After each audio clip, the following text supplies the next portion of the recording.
அதை வந்து அங்கே தான் அங்கே போடலாம். அது இந்த லிங்க் அதாவது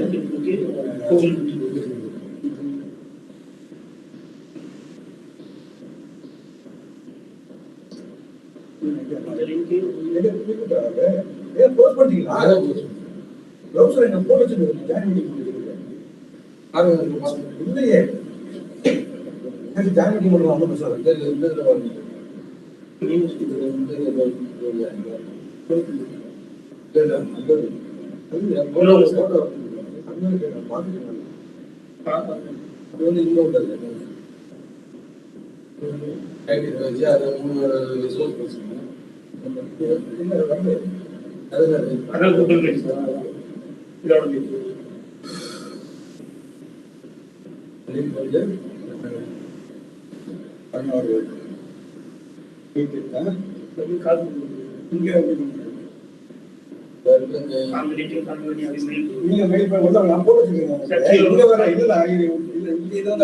அனுப்பிட்டீங்கன்னா நான் லெட்டர்ல இங்கேயே சேர்த்துருவேன். நீங்க அங்கேயேவா ஒரு லெட்டர்ல அப்படின்னு நான் சேர்த்துறேன். சரி, அப்ப அங்க யூடியூப்ல மட்டும் நீங்க போடுங்க. காளிதாசன் பண்றேன். ரெண்டும் சேர்த்துல ரெண்டுக்குள்ள போடுங்க.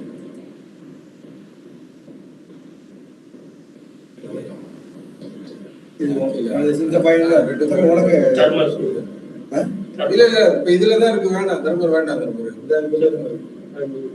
ரெண்டு போடுங்க. கூகுள் பே இருக்கு, செக் பண்றதுக்காக. செக் பண்ணதுன்னா போட்டு தர்மர். அப்புறம் பார்த்து அனுப்பிக்கலாம். அப்புறம் அனுப்பிடுறேன். அந்த லிங்க் வந்து நீங்க வந்து யூடியூப்ல வந்து போடுங்க.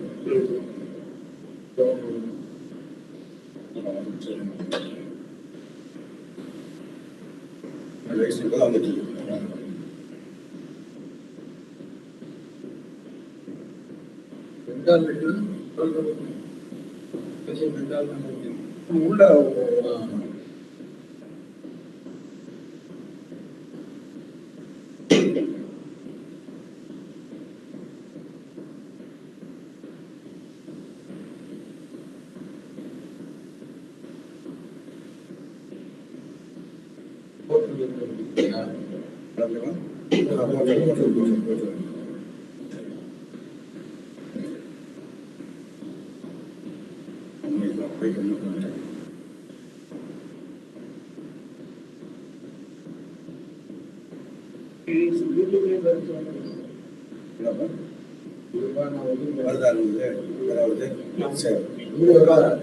பேசுறது கேட்கலாம்.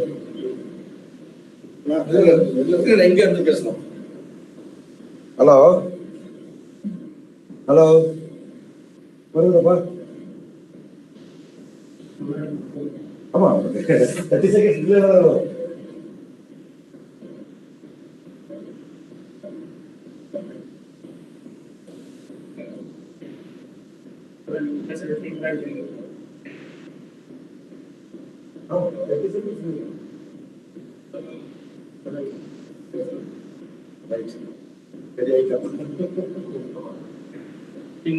லிங்க் ஓபன் பண்ணலாம். வேற யூடியூப் வந்து வீடியோ டிவி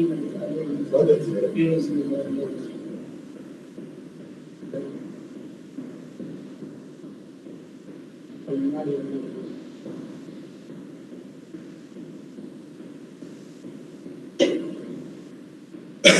தமிழ் தண்ணி எடுத்து பாட்டில் கழுவிட்டு வாட்டு ஒதுங்கி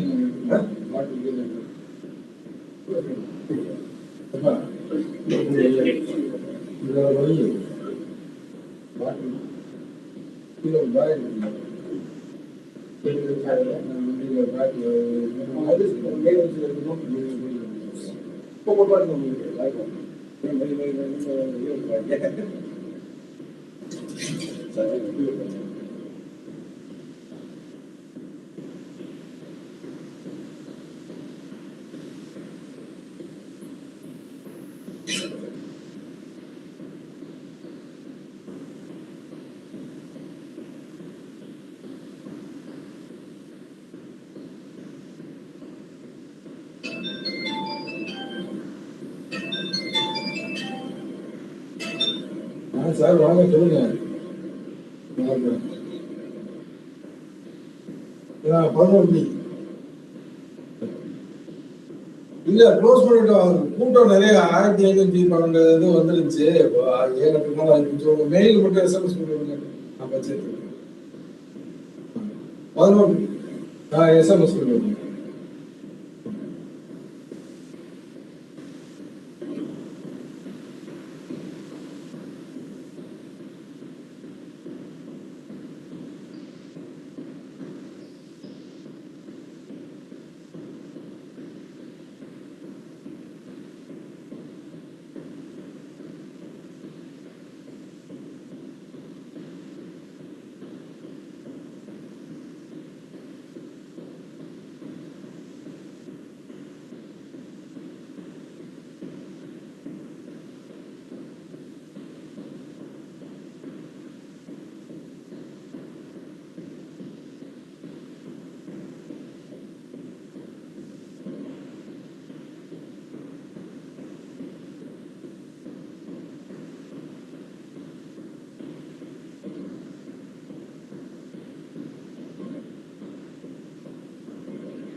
மார்ச் பொல்லடிக்குது sir morning morning sir current பேசி கொண்டு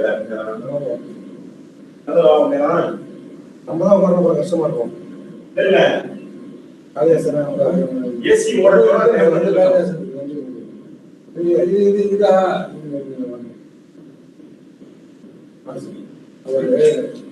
இல்ல கவர்மெண்ட் இந்த ட்ரெஸ் கவர்மெண்ட் பண்ணீங்களா? இப்போ ட்ரெஸ்ஸா மட்டும் சொல்லு பாருங்க. அந்த பயோட எடுத்துட்டு இல்ல எடுத்துட்டு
நீங்க எந்த ஸ்லைட் சொல்லுங்க? இது டைட்டில் பேஜ் முதல்ல போட்டு அவங்க பிபிடில பாத்தீங்களா? ஸ்கிரீன்ஷாட் பண்ணலாம். ஸ்கிரீன்ஷாட் பண்ணலாம். ஸ்கிரீன்ஷாட் பண்ணா கூட அதான் அனுப்பிடுவோம்.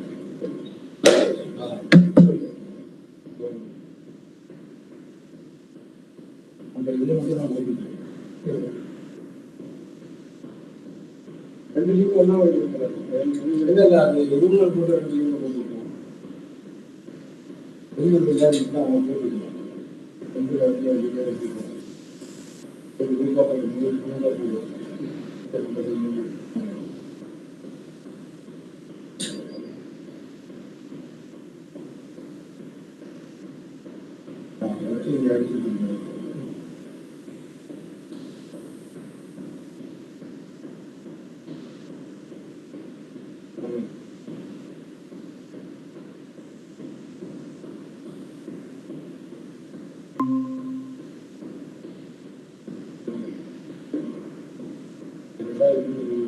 என்ன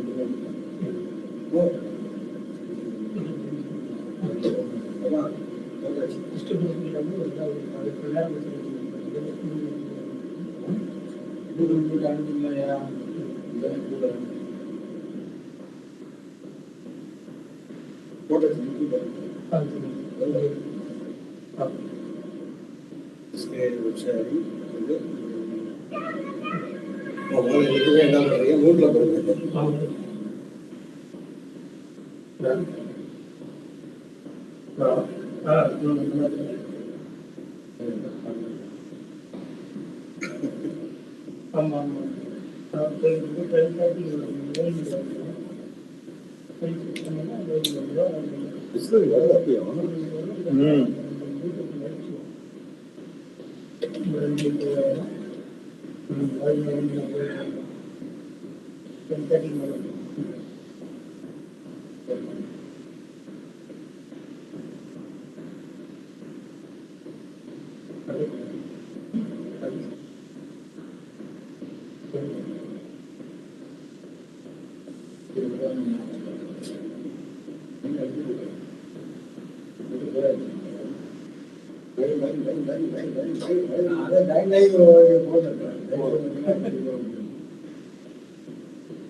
நான் ஒரு என்ன வந்து அந்த நம்பிக்கை கீழே ஒரு இது கொடுத்துட்டேன்.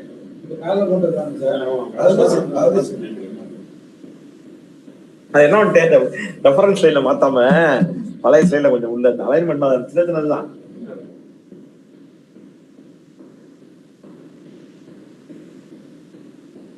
பரவாயில்ல, அலுமினிய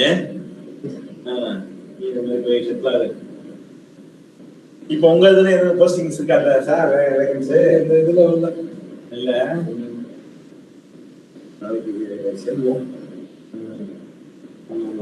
அவரு மெசேஜ் பத்தி பேசுறாரா?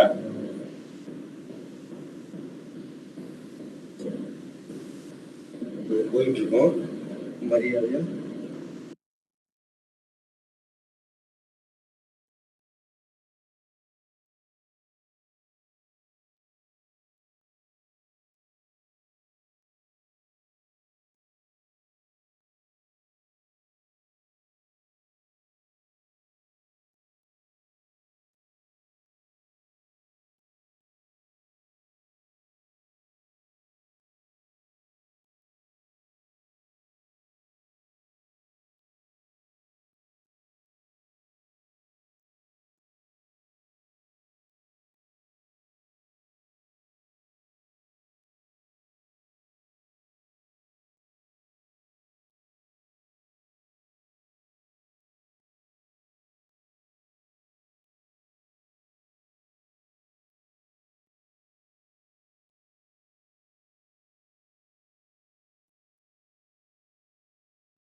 அது அந்த டைம்ல இந்த camera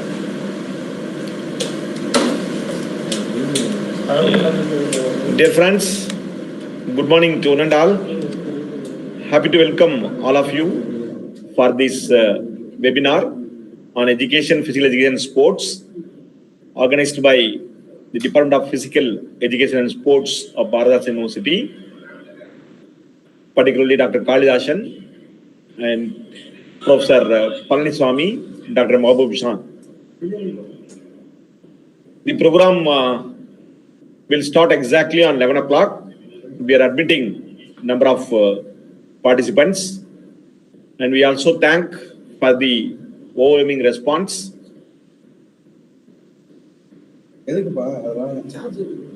It is happy to say that Department of Physical Education, a well-established department which made a great impact in this region, particularly coordinating all the affiliated institutions, physical education directors and sports faculty members.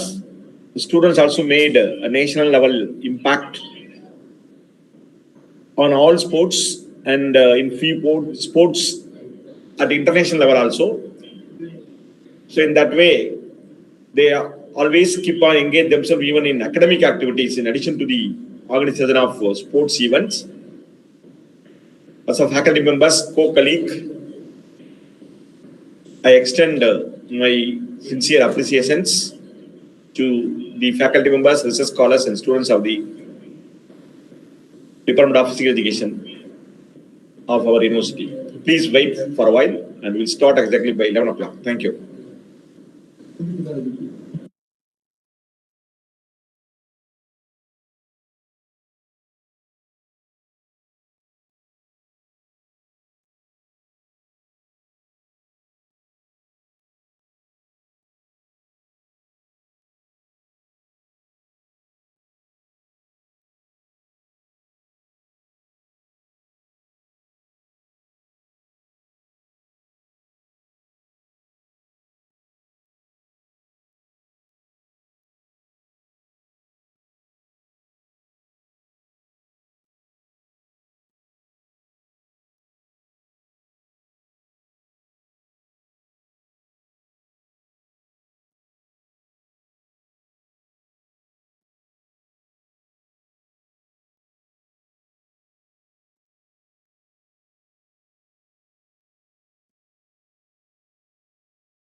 Madam Angel Rawat, please stop presenting.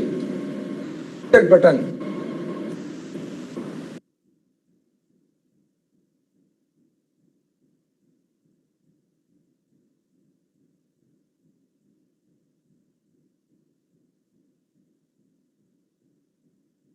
Kalyan promote. Stop sharing.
Just for practice. click பண்ணி on பண்ணலாம். I want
Angel Robert, don't press the present now button.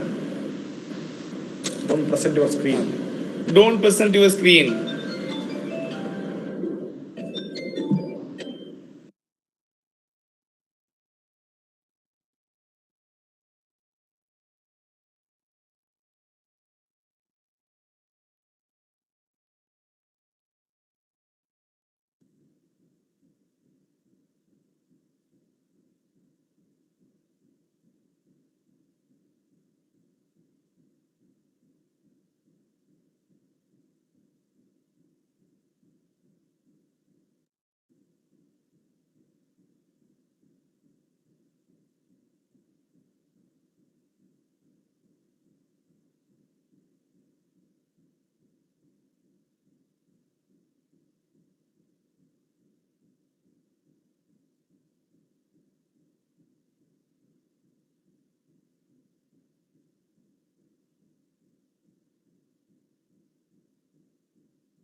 Miss Angel Robert, you please don't press the present now button.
Guru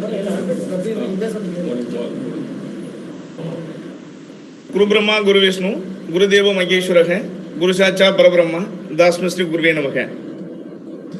Very pleasant good morning to one and all gathered on this great occasion, the international webinar on education, physical education and sports, organized by the Department of Physical Education, Bharatidasan University, Tiruchirappalli.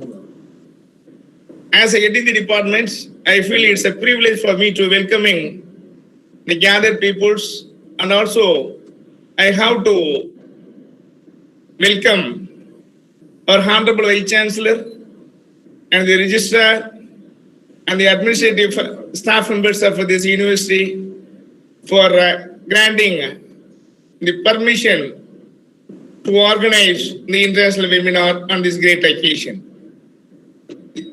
When we approach our Vice Chancellor and Registrar to organize this webinar, immediately they have accepted our request and they're ready to spend their valuable times, and they respond to our words. Immediately they say to us, whatever the help you needed, you can seek from the University Informatics Center. We have given necessary information to them. In such a word we have received from the personalities. So that's why today we are organizing this webinar in such a wonderful way.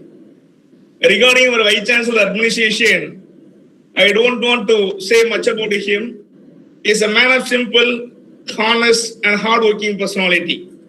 After assuming him as a Vice Chancellor for this great university, the university name and fame were shine like a sun in all over the world.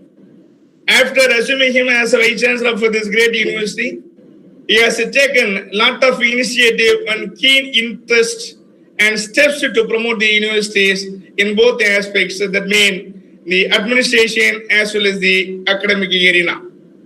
The university has received a lot of credentials from so many organizations. Particularly, I would like to say this, regarding the NAAC re-accreditation, we got A+. It is only because of the Vice Chancellor's hard work, Vice Chancellor's thought-provoking, informative things, the things which you have shared with the papers, got the credence. I mean that. And also, I have to express my sincere thanks and gratitude to the registrar who has given permission and motivated us in right ways. On behalf of the Department of Physical Education, I extend my heartfelt, sincere thanks and gratitude to both personalities of this university for giving us a great support on this great occasion. And also, it's my privilege to welcome our own faculty members, Dr. Mahbub John and Kalidasan, who has taken the initiative to organize this webinar. And also, it's a privilege, I feel it's a privilege for me to welcoming the resource person of the international webinar on education, physical education and sports. Regarding the resource person, the first person who is going to deliver the talk with you, Dr. S. Srinivasa Raghavan sir. The second person, Dr. S. Vishwanath. And third person, Dr. Jayaraman. And fourth person, Dr. L.C. John. All the resource persons are very resourceable, and they are gave a moral support to us. And whenever we organize any kind of programs which is related to the physical education and sports, immediately we talk to the personalities and they have rendered their wonderful service always with us. Regarding the first speaker, Dr. Srinivasan Raghavan sir, he is a man of a principle, he is our colleague, he is a well-wisher of the Department of Physical Education. Whenever we had an opportunity to meet the faculty members, we had a privilege. Immediately, we met the first person, Dr. Srinivasa Raghavan, regarding the academic issues as well as the administrative issues.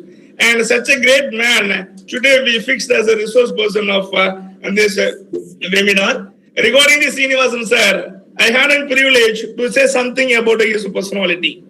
He is a person very honest and kind enough and knowledgeable. Personally, he is heading the Department of Library and Information Center, Information Science at Bharatidasan University. Additionally, he is holds in charge of a controller of examination, Bharathidasan University, and during his tenure, after assuming his the controller of examination of his office, he has taken a lot of initiatives towards the promotion of the rural-based students, the examination aspects, as well as the controller of examination office should be very clean and transparent. So that kind of initiative sir was taken. He is a very good administrator and an able leader. He is having 30 years of service in teaching and research. He has produced 36 PhD scholars and got 6 research projects awards in his credentials. And 90 lakhs rupees he got as a funding amount from the state and the central government, various funding agencies. And he has been invited to take part in the international academic events in different countries. 7 different countries. He has called for given the lectures in various occasions. And he has published 54 papers in reputed journals in all over the 100 papers in conference and seminars, both at the national and international level. He has also conducted more than 26 national and international conferences. He has edited 11 books and 7 edited books chapters to his critics and instrumental in bringing out 2 NAC publications on quality indicators in LIS.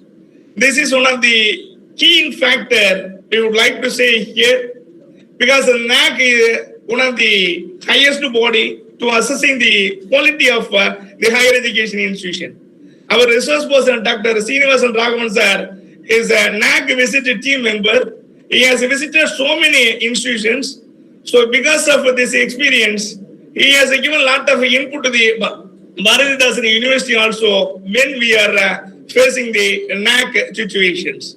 So on behalf of the Department of Physical Education, we have received an input to him also. And such a great personality today we have as a resource person. He is a member of a NAC visit team and he has visited many institutions throughout India. He was awarded National Best Librarian Award in 2008 and 2019. So such a great personality today we have as a resource person. On behalf of the Department of Physical Education, on behalf of the Bharathidasan University, I extend a warm and cordial welcome to you, sir, on this great occasion. And also, as a token of love on this great occasion, I have to adorn a salt to him on behalf of the Bharathidasan University. It is a gratitude as well as a token of love. And also, I request the Professor Dr. Mahbub Jan to present the memento to the resource person of this great occasion. Thank you, sir. Thank you. Thank you. And the rest of the resource persons will be introduced when they have a turn. Now, may I request our Professor Dr. Srinivasan Raghavan sir may speak on this great occasion and the title of the impact of COVID-19 on higher education. Once again, as a head of the Department of Physical Education, Bharathidasan University, I wholeheartedly welcome you all who have gathered on this webinar, the international webinar on education, physical education and sports science. Thank you very much. Thank you very much for your patient listening, and we are expecting from you all the fullest cooperation during these sessions. Don't disturb us, and as much as possible, we will do our best. Thank you very much for joining with us on this great occasion. Now, over to Dr. S. Srinivasan Raghavan, sir. Thank you. Sir, please. Please.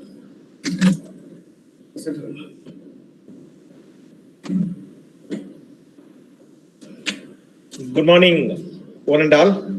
Most revered professors of Department of Physical Education, Professor and Head Dr. Palaniswamy, Professor Mahbub Jan, and the organizing secretary of this webinar, Dr. Kalidas, dynamic faculty in sports and physical education, and he is also a deputy controller of examination, who is taking care of the examinations of distance education as well as the regular units of this Bharathidasan University. Dr. R. Raj, the technical coordinator of informatics, and my department colleagues, research scholars of physical education department, and the distinguished participants, particularly the physical education directors, faculty members, and the other academic community. My regards to our Honorable Vice Chancellor and Registrar and authorities for enabling all the departments to keep on engaging themselves even in online to disseminate the knowledge to the entire academic community. And Dr. Palasamy is a very good orator, both in Tamil and English. He used to make his impressions. So he has completely briefed everything.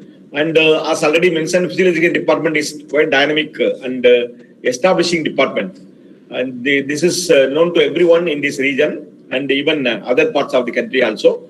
So here they used to one point actually coordinate and collaborate with all the departments. That is most admirable thing amidst because they need to perform and they need to teach. Normally in social science departments and even in science departments also, we teach more concentrate and performing in the field.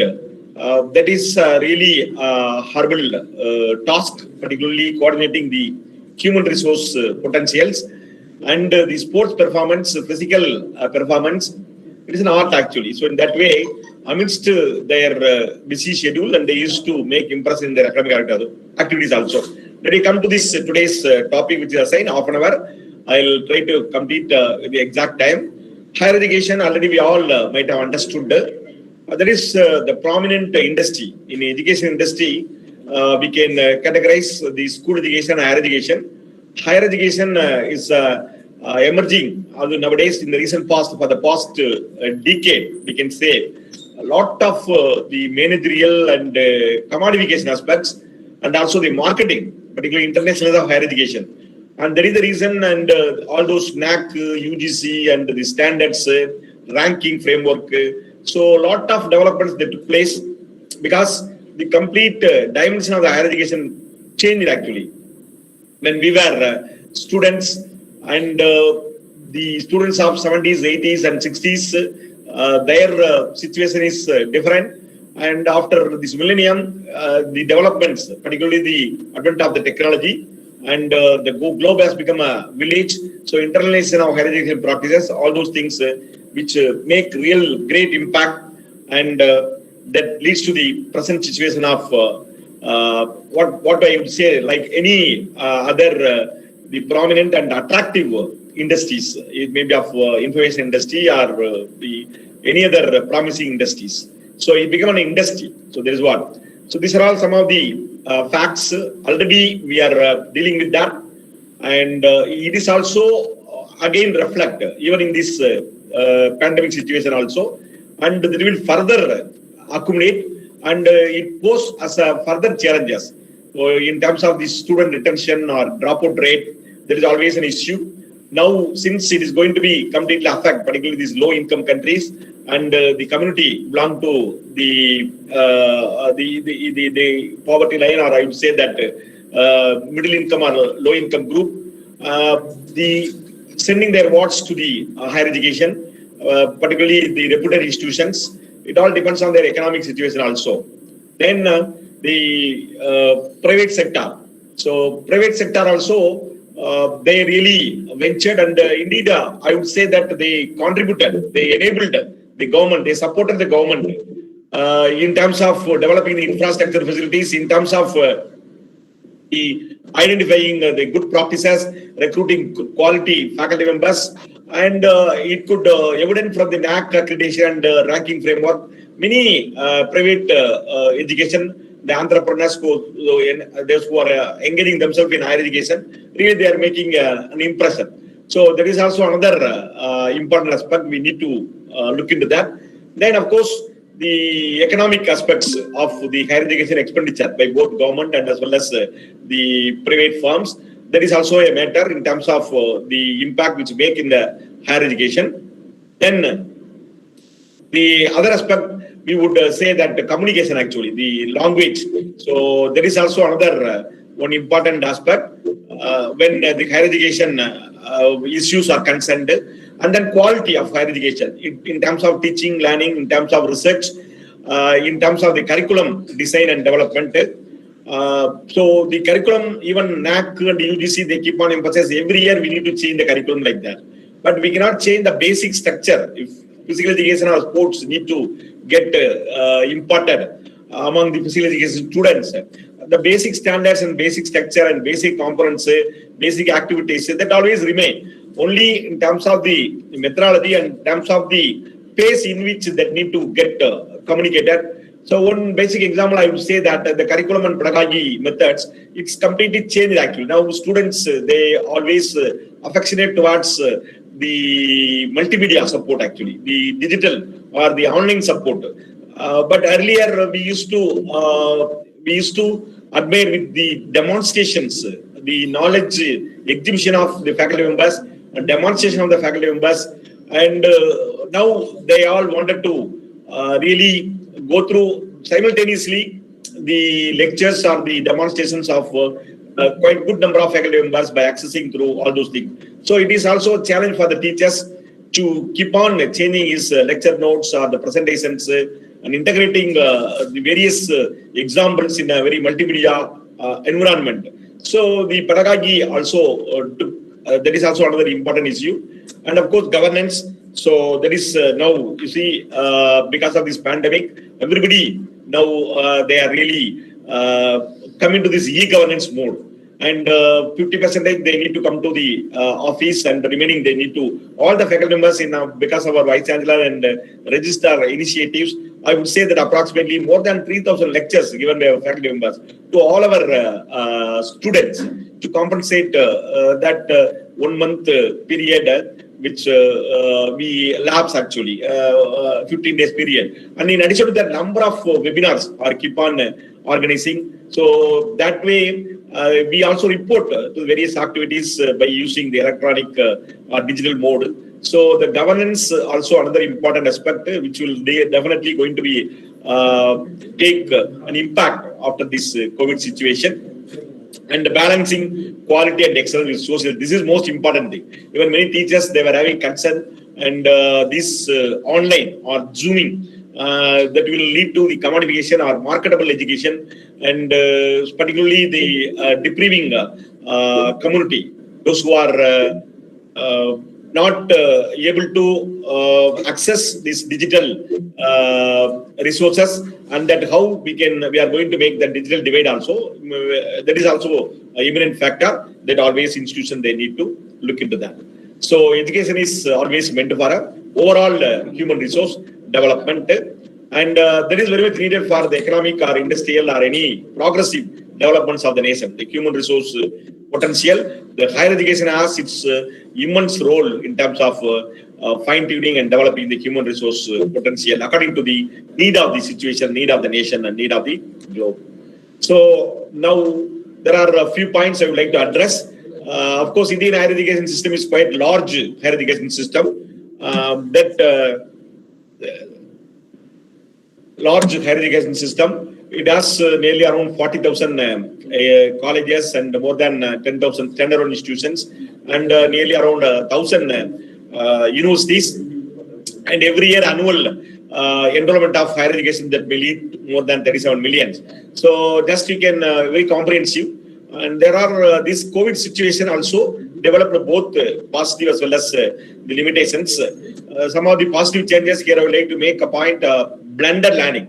So it is now the practice, it is the practice of the hours, and it already started, particularly in universities and the urban colleges and all.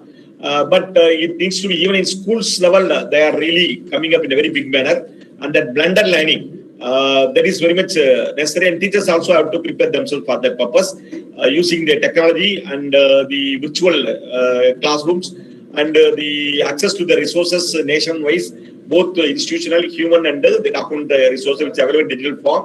And the blended learning is very much imminent, in addition to the lab or classroom practices. Then another aspect is that learning management system. So that is also now, even our Bharadas University also, we have developed a learning management system in which all the faculty members belong to all these 150 affiliated colleges. They can upload their PPTs, lecture notes, and we started this. I would say that within a month time, it make more than thousands. I would say that thousands of the e-content in that. So LMS can be available from the corporate company as well as it can be available from within the institution capabilities also. So that is also another important aspect. We can take it as a positive aspect. Then the improvement in learning material. So that is quite possible when you are putting your efforts or your literature or your resource in public domain. Obviously, always you ensure the quality. So in that way, the integrated learning your e-content. So that is also very smart classrooms available, and now it is being widely used by the faculty members. So in many institutions, they were conducting this kind of programs, and also the developing e-content laboratory facilities also gaining momentum. And collaborative work. So this is another one aspect I would like to make a point.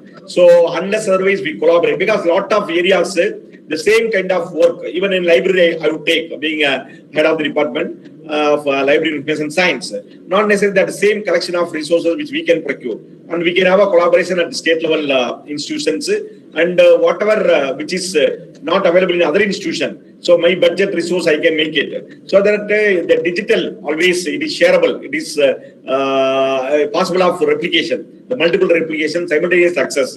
So in that way, research also the data management and even UNESCO and many agencies they are advocating for this. So collaborative work in terms of the teaching, learning, and research activities is very much imminent, and it also already made open the avenues because of this pandemic situation. And since everyone started opting the digital mode because of there is no other way of this pandemic situation, now they got familiarized with collaborating in pooling the expertise also.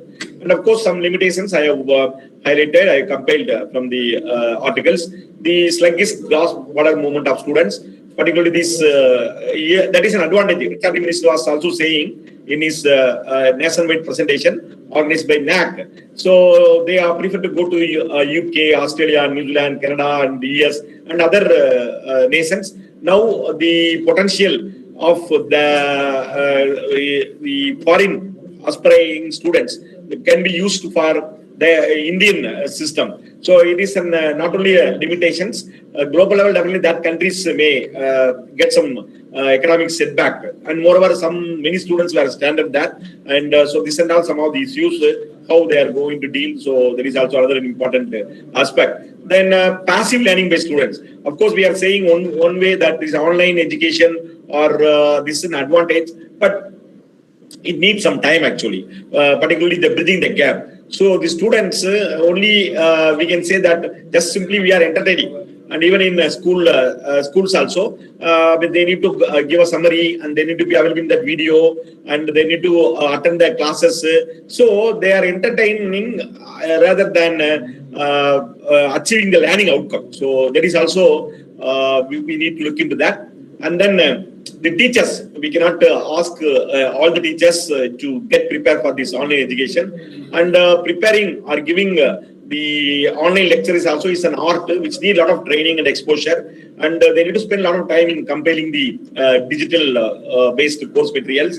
So there may be a coordinating manpower in an institution to enable.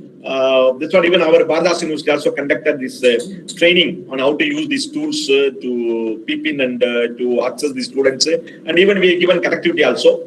So that and all is a matter. And Higher Education Minister was also saying the same. And our Vice Chancellor, he has really in interaction, he addressed that government can give this internet connectivity and all those training protocols across the country for enabling the teachers, those who are not familiar with online, into that. Then the format of student recruitment also definitely, that is also going to make a real impact. Online admission and all those things.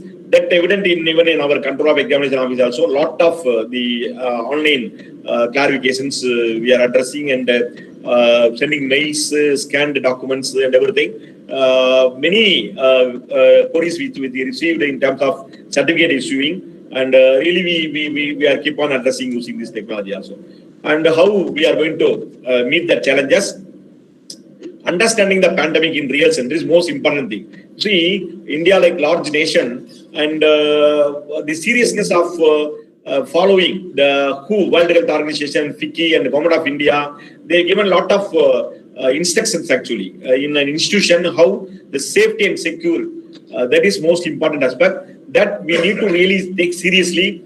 And since it is prolonging and there is no symptom of reduction in that pandemic across the globe, day by day it is increasing. But at the same time, that initial seriousness, that is not that. That need to be completely taken care by the higher education institution. They need to properly give guidance to all the departments and all the leaders. Moreover, every HOD and every stakeholder, they need to take the responsibility, ownership of taking care of the health and hygienic environment in that situation, and also entertaining all the stakeholders, those who are peep into the institution, to strictly follow and adopt the guidelines to social distancing or use of masks or sanitizer dispenser or the disinfecting the flooring area or the cars or other vehicles which are coming inside. So that need to be properly taken care. That is a very challenging task also every day to really look into that. And also the other aspects also, they have to see the psychological, this empathy is most important thing. That's what government also emphasizing. And maximum, the making the staff, those who are really not necessary to be their presence in the department or in the office, particularly the faculty members, they are completely entertaining only to access the online. So that kind of the provisions also. And immediately after opening the colleges or the higher education institutions, the preparatory measures, that is most important thing. So a set of guidelines, of course, Government of India is giving, Government of Tamil Nadu higher education, universities.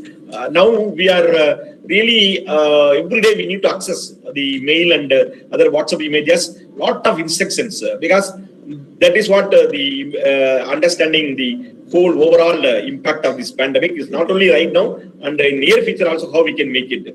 And of course, understanding the economic impact. This is another important aspect that every higher education institution, they need to give much emphasis on, particularly the reduction of the budget. Already government made a circular, and every department, we need to reduce, and particularly the same kind of activity should not be repeated, and the maximum possible this expenditure incurred, wherever we can avoid, we need to avoid, and we can use this technology potential to reach the people.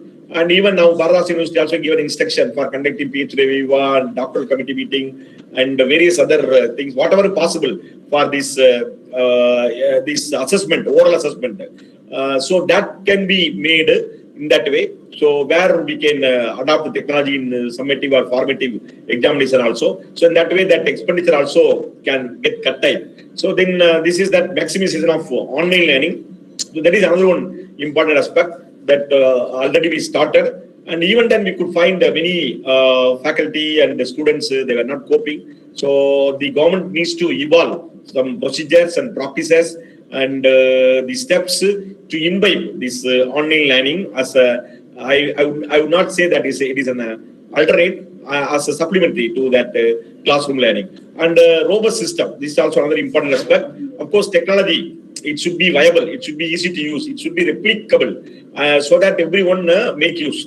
And there are some universities very strong in terms of delivering the e-content and using the e-platform, and some are optimal and some are average. That need to get bridged actually. So even in this also, the duplication of expenditure and efforts can get reduced by having a coordinated control of these online systems. So that is systematically we need to have, and that also lack in the Indian like very comprehensive education system.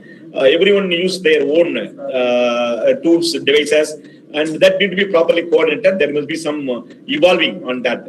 And of course, students need to this netiquette guidelines, and even these teachers also, higher education institutions keep on giving, and the Government of India also has categorically made, and they have given instruction to the vice chancellors and the principals, the students' grievances, how to address and how to educate students, how to make them be responsive, how to make them entertain in terms of their project, in terms of their virtual internship, in terms of their industrial visits, virtual visits.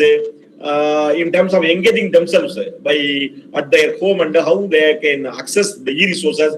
Bharat University, we have given a complete COVID-19 page e-learning portal also. So that kind of things we need to make it, and of course observe the situation and collect the information, and we need to apply, particularly the higher education leadership and all the HODs and faculties being stakeholders, and even parents and students also. So that is, or some of the aspects which we need to take care. The want of time, I made the bullets points. Actually, these are all. I'm not going to detail in a very I would say that detailed manner. Some of the aspects we can see actually after COVID-19. People, academicians, many articles, they are saying that there may be a new model emerge or exit. Of course, because 4 months or even it may further prolong. And when compared to the international scenario, it started even in October. So more than nearly 6 months, more than 6 months passed, and that how we are going to compensate that productivity, the entire productivity of the whole world, and the economic impact of other countries also may have influence. So there is what a new model. I don't know, and in what way, because even previous also a lot of things which happened, but I don't think that again the higher education system revamped itself and that come into the core line, particularly in terms of the GER, the general enrollment ratio. You can find across the globe it is keep on engaging. So we can expect that more opportunities also after this COVID-19, and also any other this kind of situation never affect the recent past, particularly in the past 40-50 years. The pandemic, which really made, and many scientists, we even sometimes what is going on, we were not able actually. So it shows that only the nature and whatever the man-made systems are, the innovations are, the developments, that and all, we need to rethink actually. So always we can expect this kind of situation also. How we have to face when what I would say that we are unable, when this kind of unableness comes, how we can make it. So this is also another important aspect. Then of course the lifelong learning skills also, it is also very much industry, and the people, those who are already in their jobs, they can be reoriented in terms of tourism industry or this hotel industry, and even libraries also in Western, because of the continuous this lockdown, and their staff were usually in other assignments. Miss Angel Robert, please don't share your screen. That is being a disturbance. Please help us to complete the program within time. Please.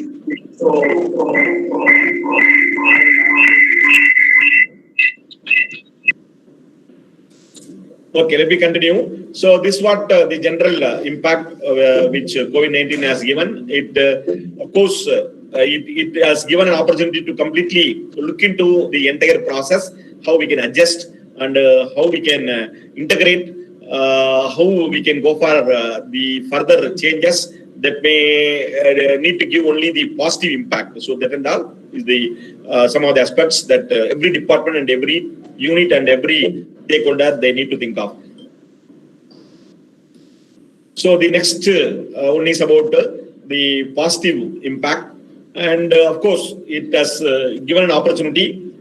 Within another 10 minutes, I'll just complete. Another opportunity, any problem, that is a mother of invention. So in that way, the people started teaching about, for example, use of the online mood sessions or virtual intensive already mentioned, and also it enabled by choice, not by their physical presence. So they can access many e-learning platforms also, given the 10 or 15 or more number of the lectures and more number of programs in the same subject. So accordingly, the students can choose, and also it works as a catalyst for all the education institutions to grow and opt for new platforms and techniques. So these are all some of the aspects. And fourth industrial revolution also, it's coming up, and everywhere the use of online, particularly engineering disciplines, the teachers started teaching on this fourth industrial revolution, how this technology can integrate the mechanic or production process and the product development. And these are all the challenges that higher education institution, they need to, of course, not necessarily to reveal everywhere agriculture, energy, and at this point of time, we can think of that how the semi-skilled, low-skilled labor, these people, they helped. We were all inside the campus and inside the house, and they were act as a forerunners in terms of distributing vegetables, in terms of the sanitization, in terms of the security, and along with that medical professionals, how so we have to think of actually how you see the importance of that resource people also, and of course the different approaches we need to evolve to manage to survive from this crisis if it is further prolonged. So that is also important, because not necessarily that we are going to invent something, but from our old experience, even I would say this security or safety or health, how we can prevent from our organic food style and the use of this pepper or other herb oriented medicine, the food as a medicine. So that way, the educational practice also, we need to think of how we can blend our, that is what that industry 4.0 also, traditional practices with modern technology, blending of both. So that and all some of the challenges we need to really overcome. And this internet also, again, the technology, the literacy as well as the access, these both are also another important area, though it is a very viable solution, and how we are going to make use. So the behavior of the students, and I do not know whether that will drastically change. So that also need to be properly monitored, and accordingly the programs need to be made. So the economic impact already told, there's some statistics I have given here. So you can see that 5.3 million to 24. This is about this April month statistics. And I do not know now what is the situation. If you further prolong, how it will really make a great impact. The economic is always important. For without fund we cannot. Particularly the funding agencies, lot of funding people we used to get, particularly higher education institutions, the research, the funded research, and scholarship, fellowship to the students. So that are other important aspects. Infrastructure development in library or investment in the knowledge resources. So all those things are very much questionable because of this economic impact. And a few more points I have given here. That one KPMG analytical company, business solution company, it has given 37.5 million students and 1.4 million faculty staff may affect. Because many private colleges, the teachers are not well paid, and I do not know, though government emphasize they need to be given the salary, how many they got it, so how they are going to manage teachers, they do not know other options. So these are all some of the economic impact. So just I would like to make a point. And the infrastructure, the judicial use of infrastructure, I would say an example, many institutions, even higher education minister also really appreciated, and they actually helped the government to quarantine of the people and other aspects also. Many they distributed sanitizer in chemical laboratories, and in that way counseling, social work departments. So many they made it. So how the cooperation from the higher education institution is also because of this economic impact. So under the expenditure curtailment, this we need to plan in a very stringent and appropriate manner. We have to cut to the expenditure. This time we need to enable the system should flow, particularly after this pandemic. People, students, the minimum possible, the facilities and the system should keep in life. So, and we have to plan accordingly the expenditure also. These are all some of the strategies, the crisis response, physical education faculty are with us, and a set of guidelines how we can manage, particularly for ensuring the safety and the security and institutional hygiene, and of course the longer term planning also, which we need, how we can integrate the blended online resource and systems, whether we need to have a appropriate laboratory or system for that. So in that way we can make it. And communication process also need to get improved because of that. That strategy is very much important. And earlier only we were akin to this direct communication. Now it is of the online communication, the response to that online communication also another one important. And I already mentioned the investment in learning resource also another aspect. Then is identifying relevant stakeholders. So partnership, these two are important aspects. I would like to make a point. Collaboration. By partnership, we can avoid the maximum duplication. So gaining or amalgamating the human resource expertise. That is what data, open data and open scientific lab. Even UNESCO has given a set of complete guidelines how to make use of these resources. So this is also another important aspect. Then, of course, long-term changes, as already mentioned, these are all some of the long-term changes that we need to plan to promote open, flexible, and relevant learning systems. This is very, I would say, the gray area. So it may different from physical education to physics, or from the medicine to the economics, or performing arts to some other department. So how it is going to be? So if Bharatdasan University Physical Education Department, they develop a set of protocols to integrate these flexible and open and relevant learning systems, so that can be duplicated to other departments, other units also. That way we have to make it. And then quality, relevance and agility, this is always there. So that may change actually online. Now Government of India also given open online education, and Bharatdasan University also planning to go for the online offering of diplomas, degrees. So that way the quality guidelines. So even Higher Education Minister also was emphasizing on his nationwide lecture on this COVID situation. Government is working on that aspect also. So the collaboration is not only from the government and teachers and the stakeholders, but also mainly from the corporate sector. I don't know this 2% of the spending from corporate sector for the higher education, whether it is happening in everywhere, I do not know actually, but it is mandatory for them to spend the 2%, the corporate social responsibility, that can be mainly diverted towards the higher education sector also. And another few more points I just compiled and culled out, and I've given here as a bullet. And academic impact. So through collaboration, as a one source and one nation, we can always think of. And also the commitment to changing shift and the mindset of how we are going to plan and deliver, also another important. Then transferable skills, already I told, already those who are not getting good opportunities when compared to the previous, particularly the tourism and hotel industry. So then one example, they can be given some other options. So that way. And these are all the opportunities. Already I am repeating what we can get it from that COVID-19 situation, the limitations which we are making this an opportunity. And this technology, it enabled as a major lifesaver. The collaboration, communication, empathy, and creativity, emotional intelligence, these are all some other things which really we are giving, and we could evidence that also. And the education also, from rigid structure, it is gradually coming up. Now the examination, 2 hours examination, or without examination, or the multiple choice questions, people are really advocating for all those things. So that way, it is also from rigid situation, it is also coming to a larger extent. And the students are, they are already J, Z and Alpha generation students. So they know how to come out from this influence and how to evolve new education, these things.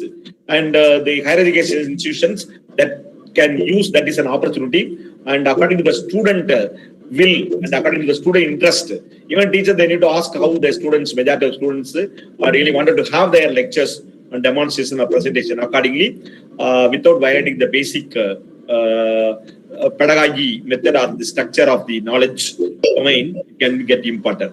So these are all some of the aspects. Then online learning and open access. So that is really one major area.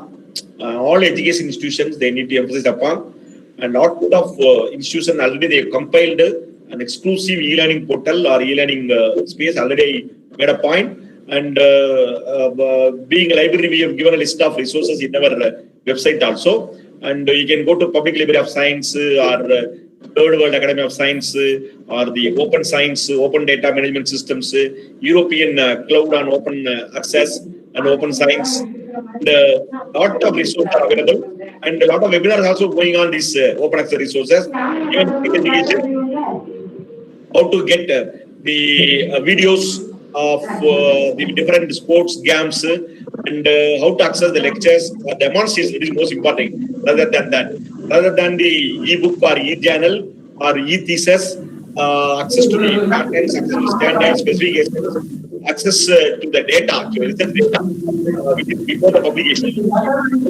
Sharing of the best practices, all those things are available. So even we can visit many sites, the government and intergovernment sites like WHO or the DVT or DST or Sports Authority of India or the UN organizations, IMF, World Bank, all they enlisted a lot of open access resources. So that is going to become a mantra. And teachers, we need to get prepared for that. Higher education needs to. It's not that everything is available.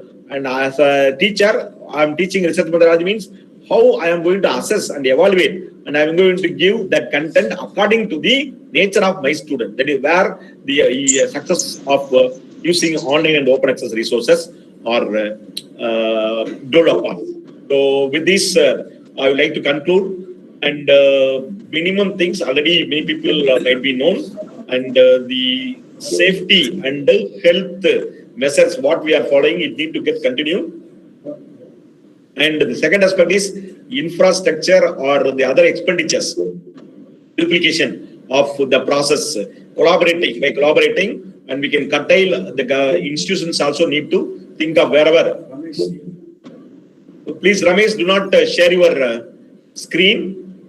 Mr. Ramesh, do not share your screen. So that also is very much imminent. And the other aspect is it should be of real time actually.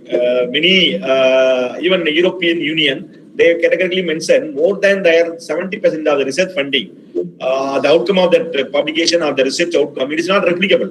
It is not reproducible. If any good practice or the research practice, if it is not able to adopted and followed by others, then the very purpose may get defeated. So every institution, they need to think of really, because technology should be of appropriate technology if it is really give an impact or a benefit.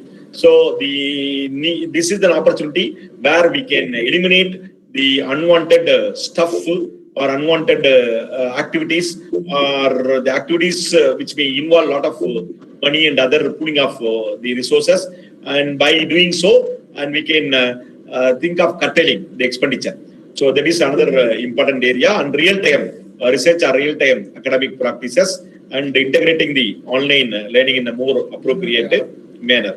So these are all some of the points I would like to make an emphasis upon it. So with this, I conclude. Thank you very much for the physical education department and my university authorities for giving an opportunity to share some of my perceptions. And education is always not just for the employment or providing skills, but it need to ensure wisdom, and that wisdom should be of relevant for the emancipation. So that is what many philosophers and scientists and researchers they will keep on saying. So always the direct interactive approach of a teacher that cannot be foregone. So that always remains. So with this I conclude. Thank you very much for all the listeners.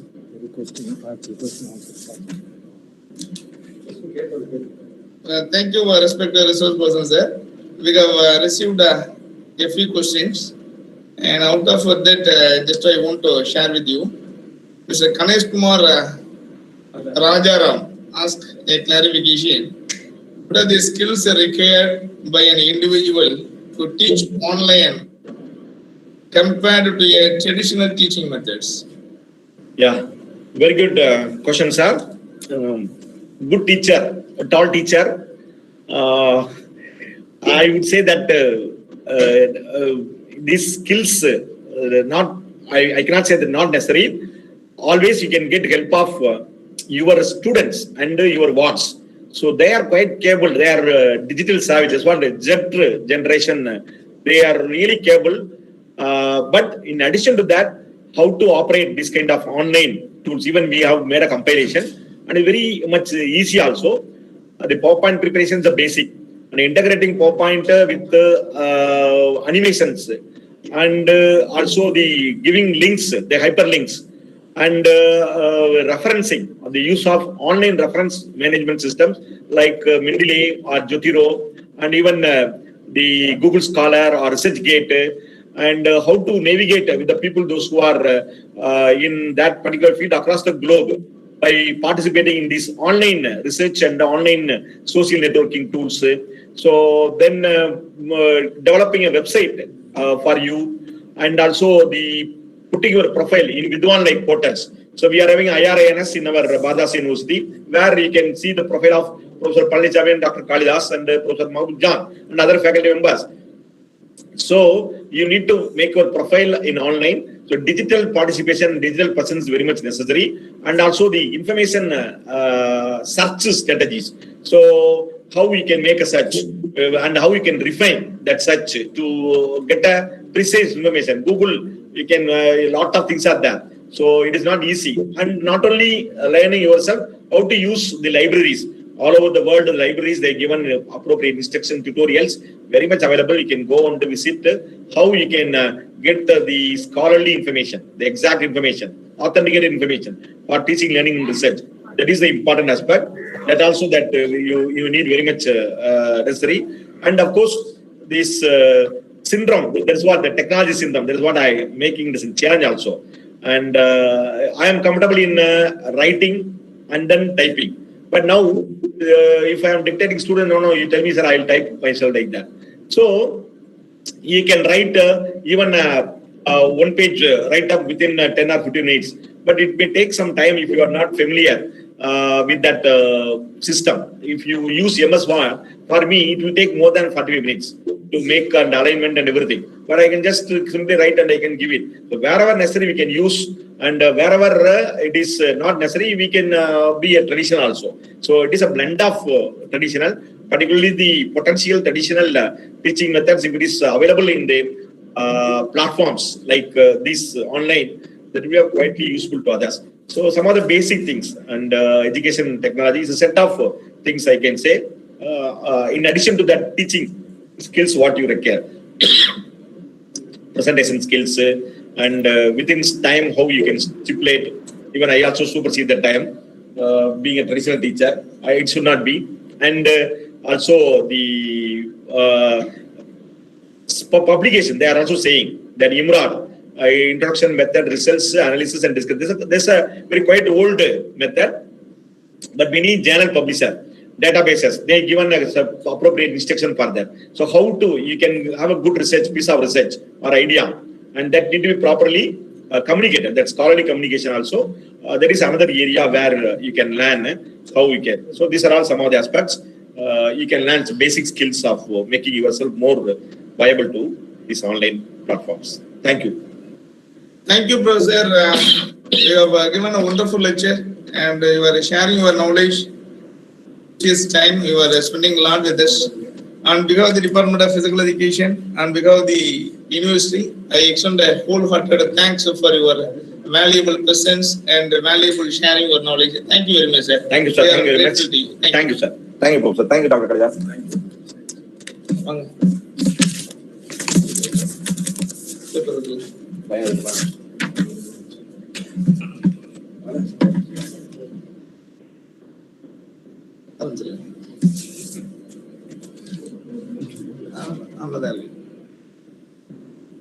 பேசலாம்.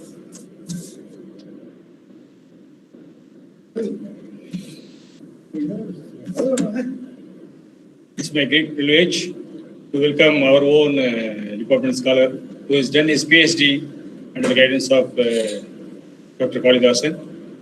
I wholeheartedly welcome Dr. S. Viswanath. He is presently working as a senior sports biomechanist in the National Sports Institute of Malaysia, Kuala Lumpur. He is a multidisciplinary expert working with various Malaysian teams.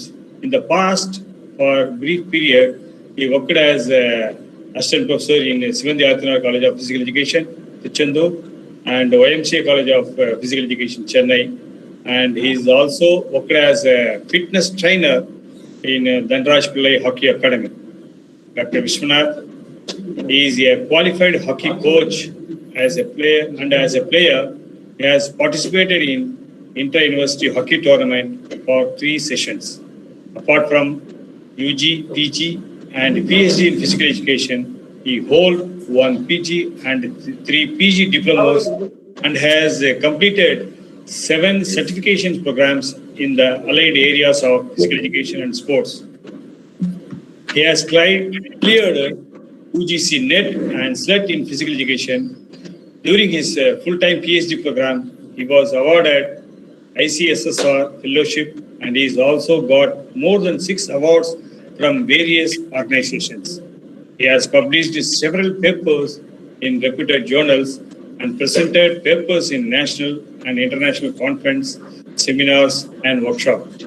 Recently, he has introduced a sports science virtual lab, and he is also an alumni of Bdu-Dpe-Webinar University. Well-disciplined students, well-disciplined scholar when he done his PhD at the time of Department of Physical Education at Bdu-Dpe-Webinar University. I will wholeheartedly once again welcome Mr. Vishwanath to share his knowledge in this great webinar. Thank you, sir. Thank our authorities to giving me an opportunity to welcoming this Dr. Vishwanath. Thank you. Go on, Dr. Thank you, sir.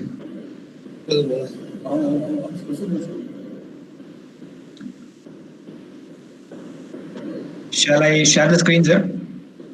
Yes.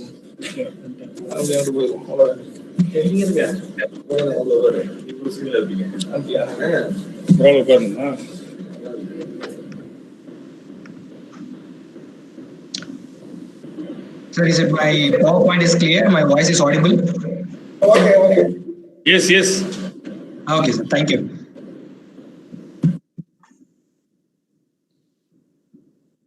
Good morning, ladies and gentlemen. First of all, I would like to thank the entire organizing committee for giving me an opportunity as a resource person. And I take this opportunity to thank all the frontliners who save our lives. So before I go into the topic, just have a look at this video.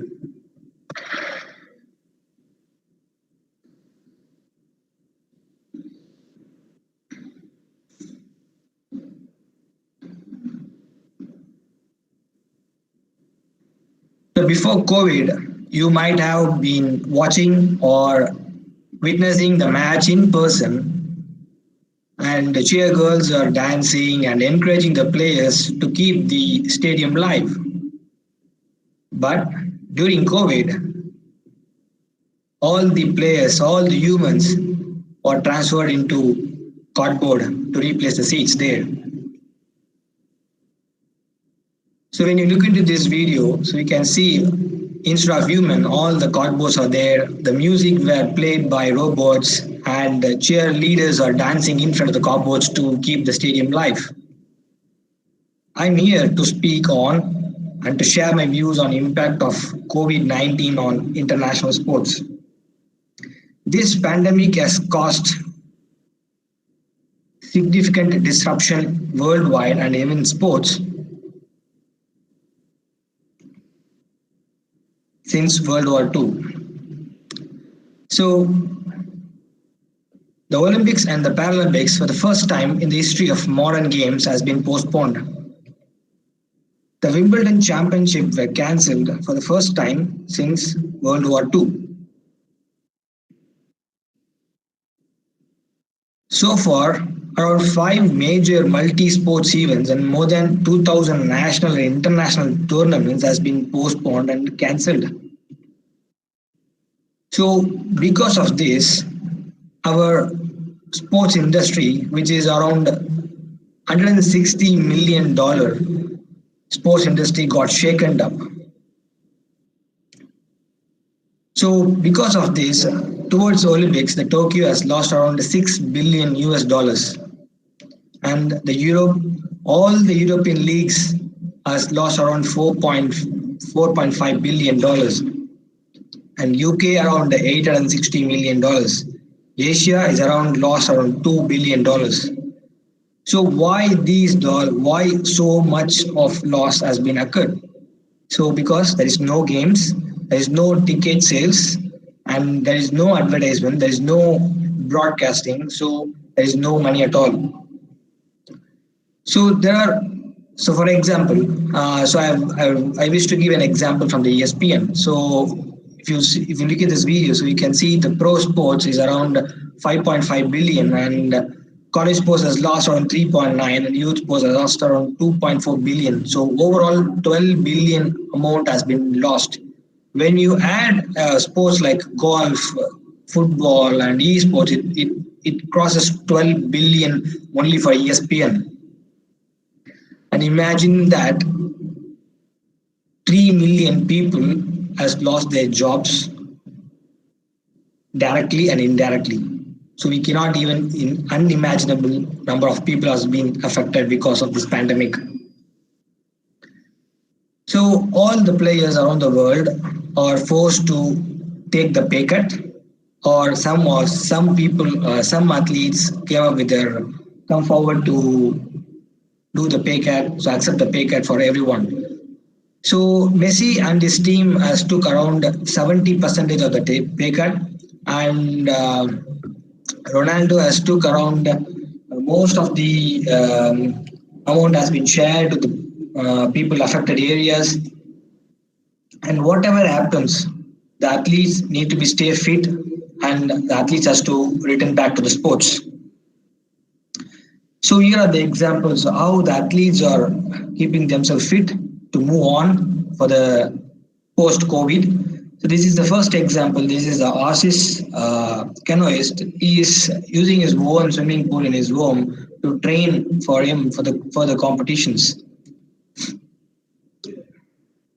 Excuse me. So this is the Swiss cyclist. So this is the first time the cyclist has finished his virtual complete course of cycling in virtual mode. The next example is the Tiger Woods. He is trying to train himself in the virtual environment to identify whether his golf swing is perfect or not, and how to move forward. So to keep him fit, so he is training under the virtual environment. So one of the triathlete is trying to do a dream gym training. So this is a kind of a dry gym for the swimming. So he replicate that in his home, and he is trying to train and is motivating himself.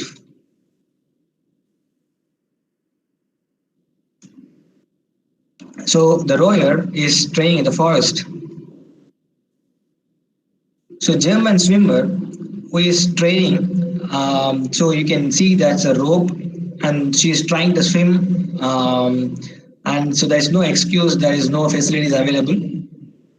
And she has tweeted that she is training around 45 minutes a day because of cold environment. She could not able to sustain in that. Federer, so he is also training regularly, and he has tweeted that he is training regularly with and try to cope up with the tricky shots against his wall in his hometown. So elite athletes are forced to train at home, and they're on their own, and there is no supervision at all. Coaches and sports scientists are constantly having a communication with athletes with the various modalities to provide a proper training plan, proper exercises, and proper nutritional things, and so the players will benefit out of it. Though the athletes are performing regular exercises, there will be a deep training effect.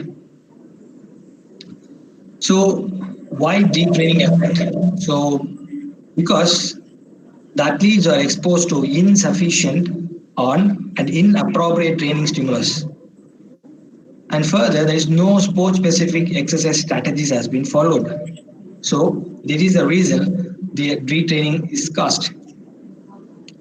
So when the retraining starts, so we need to understand if an athlete is not training for more than 4 weeks, there will be a substantial decline of their performance in both cardiorespiratory and neuromuscular adaptations. So we need to understand the detraining starts after the cessation of the training for the 4 weeks. So what happens in retraining? So basically we know the slow twitch and fast twitch fibers.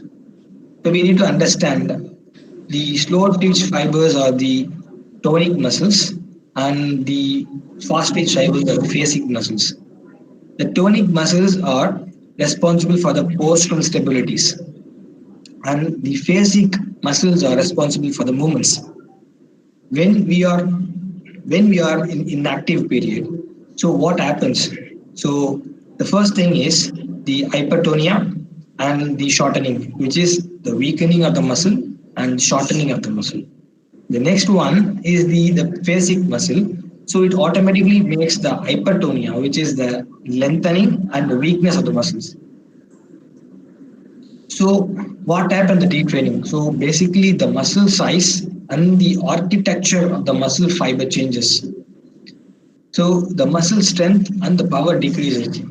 The rate of force development decreases. Injury risk is obviously very, very high for the athletes. So all the elite athletes are really in the pressure because all the competitions are postponed, and all the trainings have been postponed, all the competitions have been unscheduled. Pushpa, present now. You press the button, press now. Present now. Presentation is next. Your presentation is not available in the screen. Okay.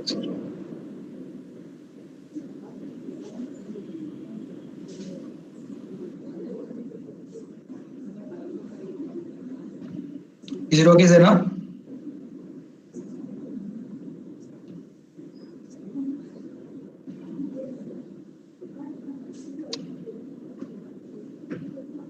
So all the athletes are under pressure because of their postponement of the training and the competitions, and they don't know when the competitions will occur further. So mental support is highly required for all the athletes to overcome the stress and anxiety. So athletes have no control over the current situation. So they need to understand that they don't have the control over the current situation. So instead of all athletes, the Michael Phelps has voiced over, and then he said to all athletes, just control what you can able to control. So return to sports is a major thing. So to move on for the further thing, the return to sports is the biggest factor we need to focus on. So from May 15th, the golf has come up with the proper guidelines to follow and everything. So they have classified that as a 3 phases approach. The phase 1 is like gathering not more than 10 people. So they are strictly follow the social distancing and walking the course, and they need to use a single cart if there's the distance of the course is very big, and they're restricted to golf course setup. So they have completely restricted how to move forward everything. And the phase 2 is a restricted programming. So gathering of not more than 50 people. So athletes are not, all the golfers are not more than 50 people are gathered. So social distances should be maintained in the phase 2, and the normal groups of golfers may play together with the social distancing. In the phase 3 is completely unrestricted, and gatherings with the social distancing, everything is unrestricted, the people can move normally. And the return to sports, the tennis. So the tennis has given, the ITF has given a clear guidelines. So how the athlete has to return to sports. So if you see, there is a minimum standard. So the athlete has to eliminate the handshake and other forms of physical contact, and so the athlete has to go opposite side when changing the move around other side, and separate. So they have provided separate chairs for the athletes, and players use a separate set of balls, and it has been identified more with the different balls of each player. So the next thing you need to identify and need to keen on is the ball kits wears the latex gloves on the court, and of course all the official and staff and ball kits wears the mask on the court. So after consideration, WHO has come up with the proper guidelines and consideration for sports federation and how the organizers needs to conduct proper competitions, and what are the guidelines needs to be faced. So they have given a strict guidelines, and they have given a kind of set of parameters and what has to be followed and what not to. So, for example, whether the area is under pandemic or whether the people are having some kind of any symptoms, so it will be monitored every day. So those guidelines are very strict, and then so if we follow that, so we can able to conduct Olympics in 2021. So organizing Olympics is going to be a really a big task, because multi-country people will enter in one place and then different culture. So they need to look into what are the factors we need to follow. So basically the culture is totally different from different people. So it's very hard for the people to join together and then maintain the proper discipline. So that's why the WHO has clearly have given the sports federation, sports event organizers, given a clear gathering information. So how to gather and what are the information is to follow, and how the spectators needs to sit on the stadium. So like for example, the spectator needs to sit around 2 meters or 2 meters away from each other. So all the chairs has been marked. So those kind of information has been focused by WHO and give the proper guidelines to everyone. So recently, WHO and World Health Organization has come up with a proper guidelines for the all over the world to maintain the and to promote a healthy lifestyle. So the information given from the Please, send the screen. Screen is not there. PPT screen.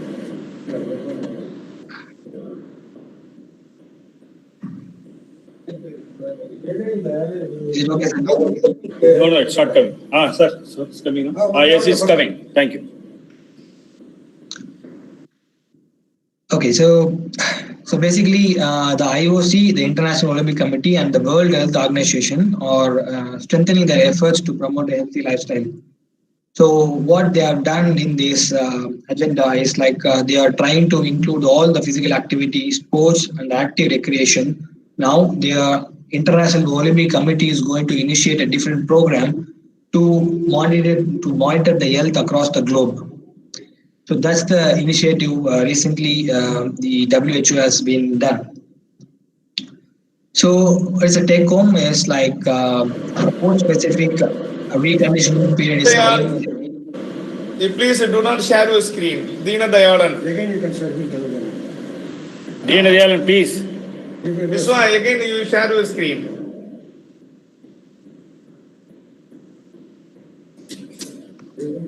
Yes, okay. A sport specific. Okay, so the take home is a sports specific reconditioning period is highly recommended to reduce the risk of injury. So what happened is due to the training, because of the training, detraining effect of the athletes. So the athletes are trying to come back for the training and the competition. So there might be high risk of injuries. So the scientist has to give a sport specific reconditioning period.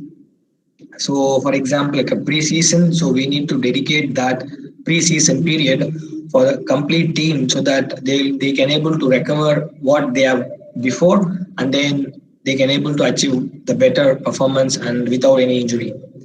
So the second take-home message is the recommend extreme caution in planning post-COVID-19 sports programming, and recommend involving the medical staff, head of performance, coaches, sports scientists, and players. So why? Because we need an extreme caution. So we don't know after the post-COVID when they start training, and if we open up the competition immediately, so we doesn't know what is the current status of the athletes. So if we don't know the current status of the athletes, it's very difficult for us to monitor the performance, and he may predict so easily you will get a risk of injuries. So we need to be very, very careful, and we need a proper medical examination before entering into the training and the competition area. Because and another recommendation has been given from the WHO, if any of the athletes who have got the COVID-19 positive, so they need to undergo a proper medical examination, and they need to look into the proper analysis from the, like, is there any cardio, any kind of cardio, heart related or lungs related issues before entering into the training and the competitions. So the head of performance, coaches and sports scientists plays a major role, and so I highly recommend on extreme causation on planning of post COVID-19 sports. And the follow the sport specific standard operating procedure during the training and competition. So for example, what I've showed is like tennis and golf. So now recently some of the sport specific organization like FIFA, like US Olympic Committee, and so each Olympic committee, and so they are coming up with a sport specific standard operating procedure. So with that, so we need to focus on how the training should be and the competition and how to conduct and how to participate. Every clear details should become under the sport specific standard operating procedure. Please follow that. The final one is the follow the WHO guidelines for mass gathering. So I previously mentioned, so for the mass gathering, please follow the WHO guidelines so that everyone will be safe. So the final one is play safe, because the virus is invisible. So play safe and promote health. Thank you.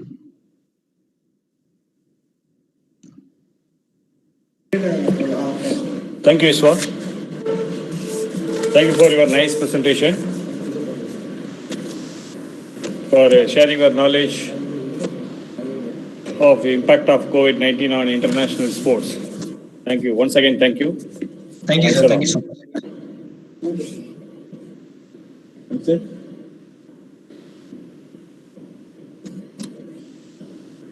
Doubts, Siddhartha? No questions. Thank you. Okay, thank you, sir.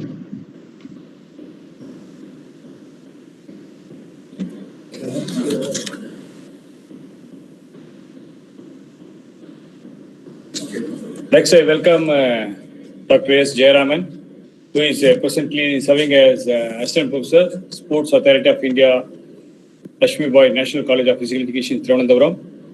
He also holds the responsibility of High Performance Manager of National Center of Excellence, Sports Authority of India, LNCP, Trivandrum.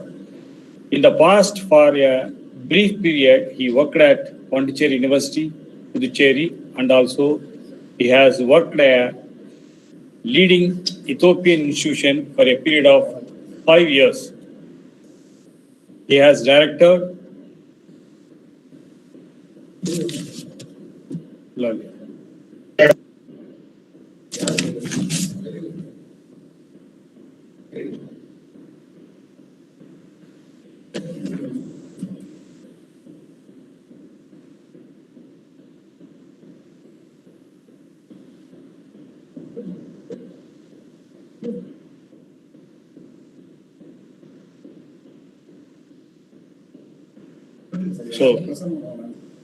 So sorry for the interpretation.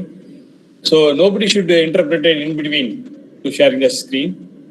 So again, I can start. He has directed and published a DVD on throws, which has got huge responses throughout the country.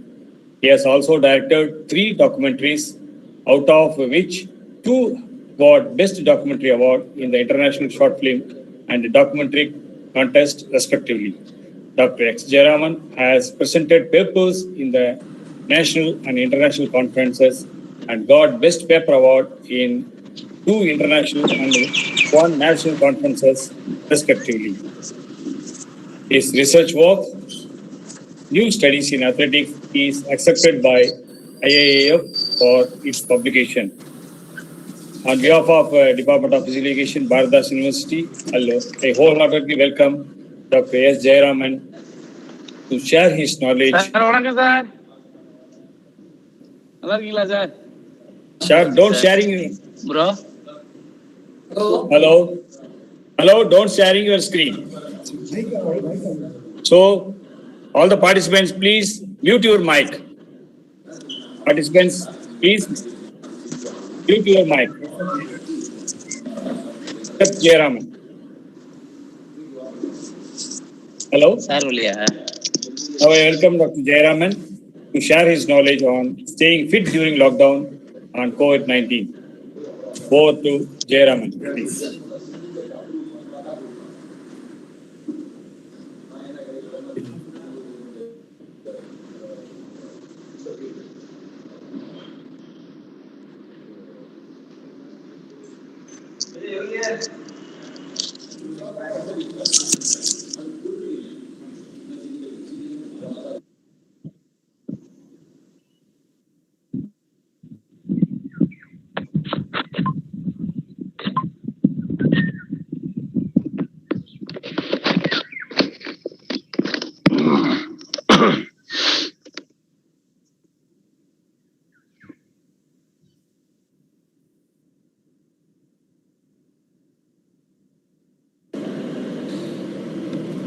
Mr. Subrayan, please mute your mic. I repeat, Mr. Subrayan, please mute your mic. Dr. Jayaraman. Dr. Jayaraman, sir.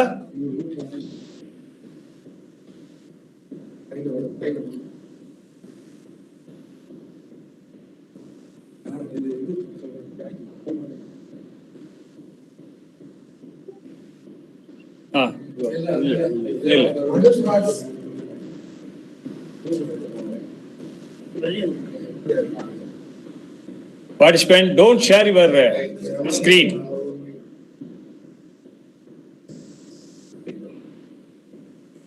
Anand, don't share your screen. Your screen.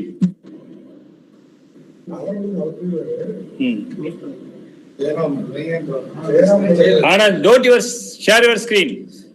Screen and mute pone.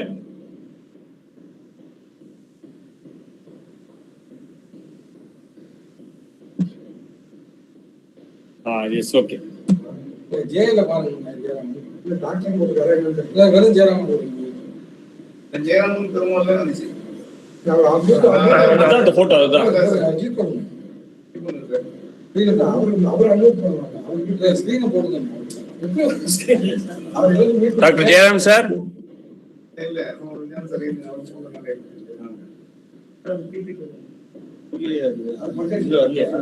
அவர் அங்க இது பண்ணுங்க. அவர் unmute பண்ணுங்க. நாமளும் எடுத்துக்கலாம்ல அது இல்ல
Dear friends, due to some technical problem, we could not be able to connect to Dr. Jayaraman. We are always trying, and definitely we will find him in the last presenter. Now, the last presenter will move on to as a third presenter, Dr. L.C. John, sir. It's a privilege for me to say something about his profile. Dr. L.C. John. Dr. L.C. John is heading the Department of Physical Education, Bdu-Dpe College. He has put 22 years of service to Tiruchirappalli. He is a qualified coach, served as a football coach in the Sports Development Authority of Tamil Nadu for 14 years before joining the Bdu-Dpe College. He was served as an assistant coach for Indian women's football team for international invitation women football tournaments, which is held at Chennai during the year 1994. As a coach, he has taken up several national and university level coaching assignments. L.C. John has organized 2 national level conferences when he was working as a data physical education in Bdu-Dpe College at Tiruchirappalli. And he is a person who has presenting a number of papers in national and international level conferences. Under his able guidance, the 2 candidates are completed their PhD, and one is waiting for a survival of his examination.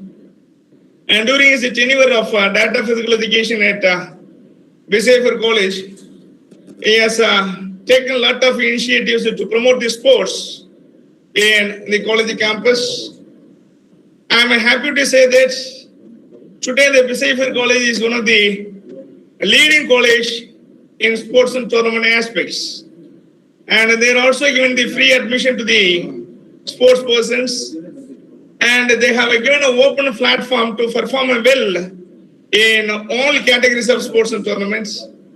As a Bharatidasari University, as sports secretary of Bharatidasari University, as well as the heading the department of Bharatidasari University, really I am happy to see on his screen. He is a dedicated and such a nice person and a challenging personality. Whatever the task assigned to him, he will work for that one. That a great personality. Today we have a resource person on these occasions. And we have allotted a topic to him, the challenges for a reveal of sports from COVID-19 shock. Now, over to the resource person, Dr. L.C. John. Sir, you may present now.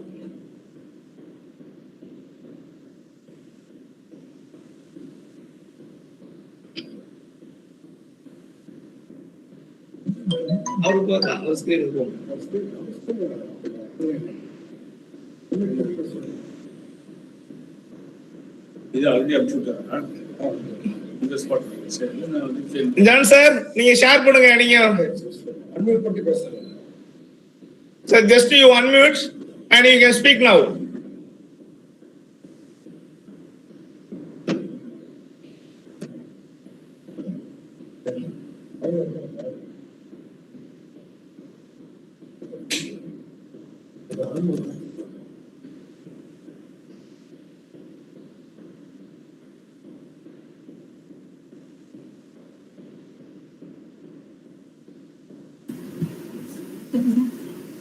Mr. Panisamy, am I audible?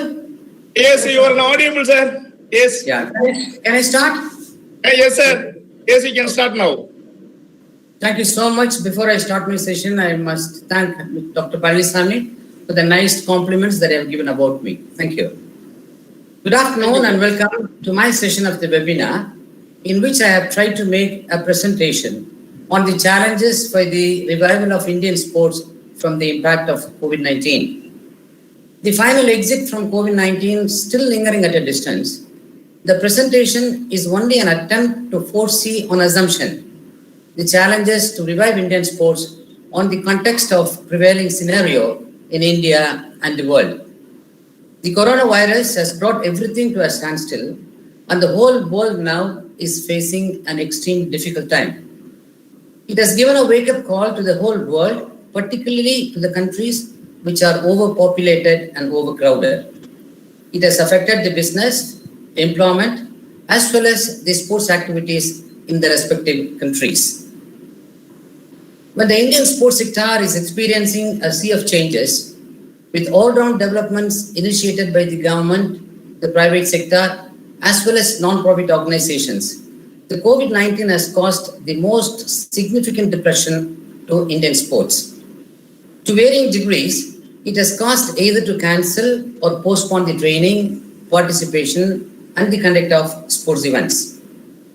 Over the past couple of weeks, sports events around the world have started to resume. This includes the start of Bundesliga, Germany's primary football competition. But the COVID-19 pandemic has required them to maintain social distancing norms, and so these events have had to take place without live spectators. In the Ministry of Home Affairs guidelines for the fourth phase of the COVID-19 lockdown, sports complexes and stadiums have been allowed to open without spectators, clearing the path for at least the resumption of halted training camps. The Swimming Federation of India has requested the Sports Ministry to seek the Home Ministry's consent for reopening of pools inside sports complexes so that elite swimmers can resume training. The Boxing Federation of India became the first national sports body to conduct a mental fitness and emotional well-being session, which was attended by 374 boxers and coaches from the country. However, conduct of sports events in India in the near future appears to be very bleak, particularly in the context of the Union Minister declaring that India will not host any international event in the immediate future, and fans will have to learn to live with a new norm of sporting activities happening behind closed doors post-COVID.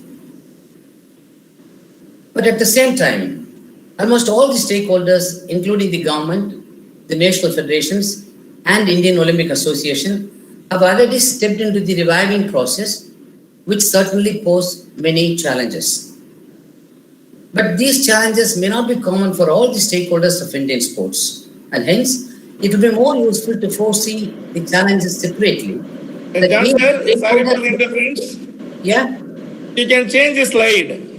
If you need, you can change itself, or else we can change it here. You can do it. You can do it. But you have to say next. Okay, right. For the completion of particular slide, if you say next, we can change here. But I'm afraid, Dr. Pansami, I already sent the change, but you can just change the slides as per my speech.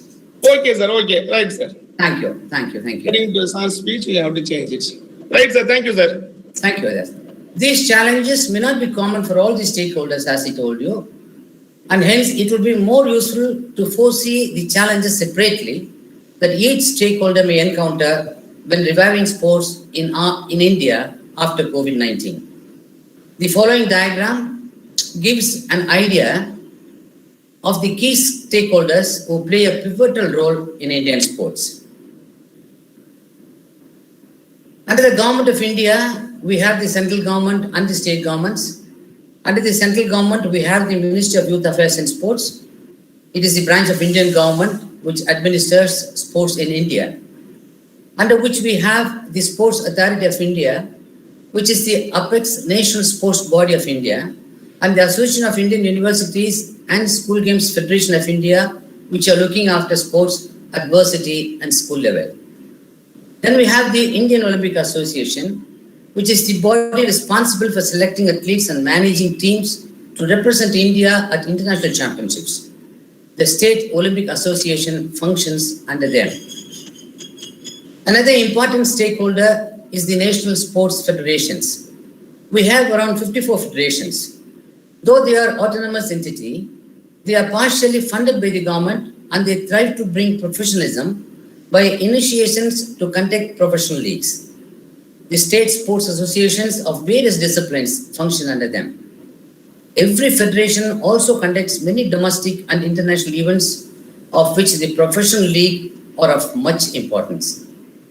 Under the state government, we have the State Sports Ministry, which act through state sports councils which promote regional sports.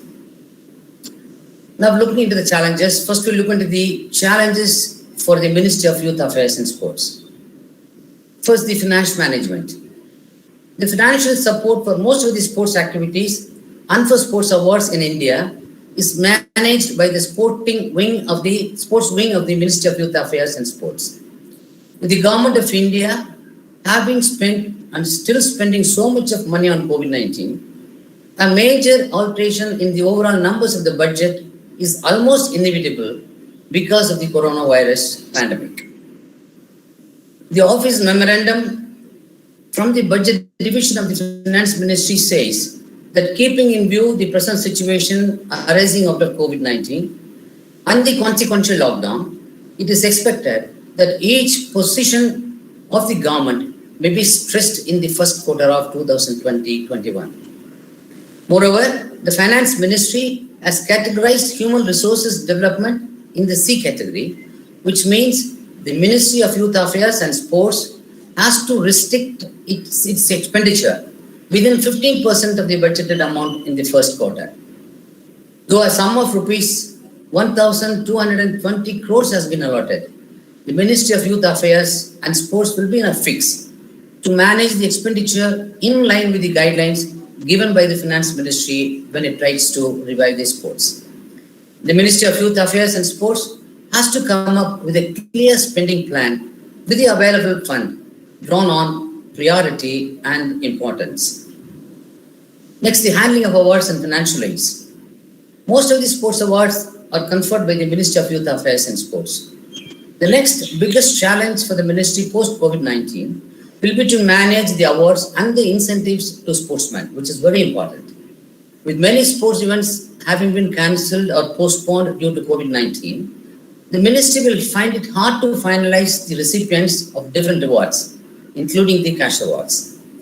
Most promising athletes taking part in international championships, including Olympics, are affected either by the cancellation or the postponement of these championships. The annual award could be given only after the completion of these national and international events. Since these awards are given annually, the ministry need to chalk out a viable means and dates for presenting these awards with the available funds. Next, the challenges the Sports Authority of India could face. Standing operating procedure. Sports Authority of India has come out with a carefully formulated SOP, that is the Sports Operating Procedure, in accordance with the health guidelines that is approved by the Sports Ministry. But the biggest challenge lies in the implementation of the procedures. The degree of difficulty varies from no contact sports to water sports, with both individual and team sports persons longing to return to training. All the components of the SOP is to be implemented strictly.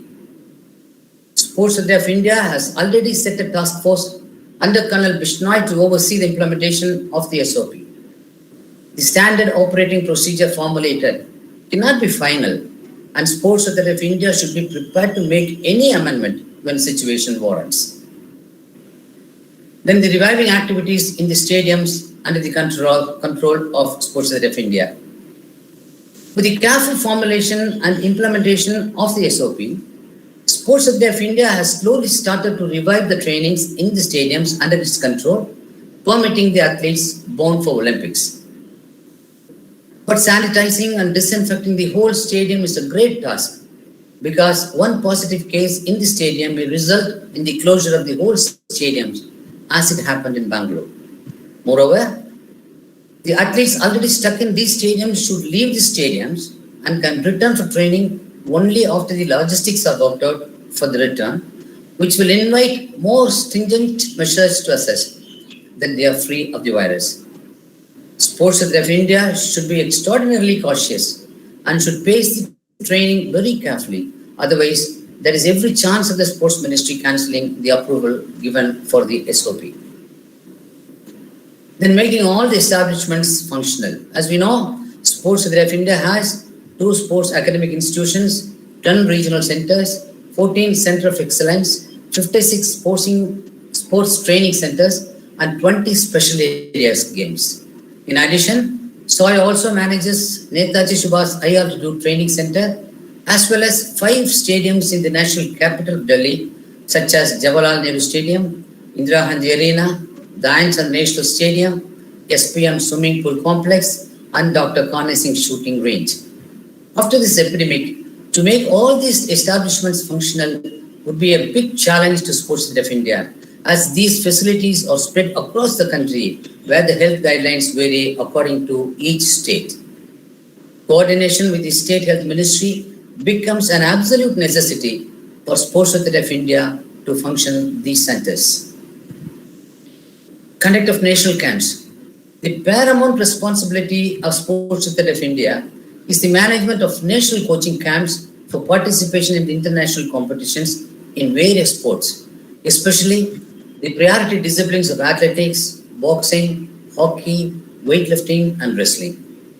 Since these camps in various sports disciplines for international competitions at home and overseas are held in conjunction with the national federations and Indian Olympic Association at different venues spread across the country, it will be difficult to formulate yearly training plan. Moreover, it will be a big challenge for the Sports Center of India to fetch foreign coaches to train our elite sportspersons post-COVID-19 for various safety reasons. So I would need to enter into special agreements like providing insurance, healthcare, etc. with these coaches if they are to be convinced to take up training assignments in India. Kickstarting the competitions.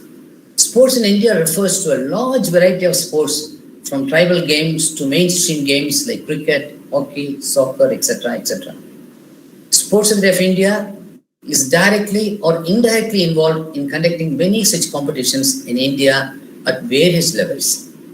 Post-COVID-19, with so many constraints and limitations, Sports Center of India may find it difficult to complete the calendar of events successfully, and hence should chalk out methodologies with other stakeholders and the health ministries concerned to complete all the commitments. Then the challenges for the Indian Olympic Association. First, the reviving coaching for international participation. The immediate challenge facing Indian Olympic Association is resuming the training for the international participation. Sports bodies around the world are in a confused state after COVID-19 regarding the revival of sports. Facing uncertainties over the nature and time of exit from the epidemic, many world bodies are still struggling to formulate a calendar for international championships.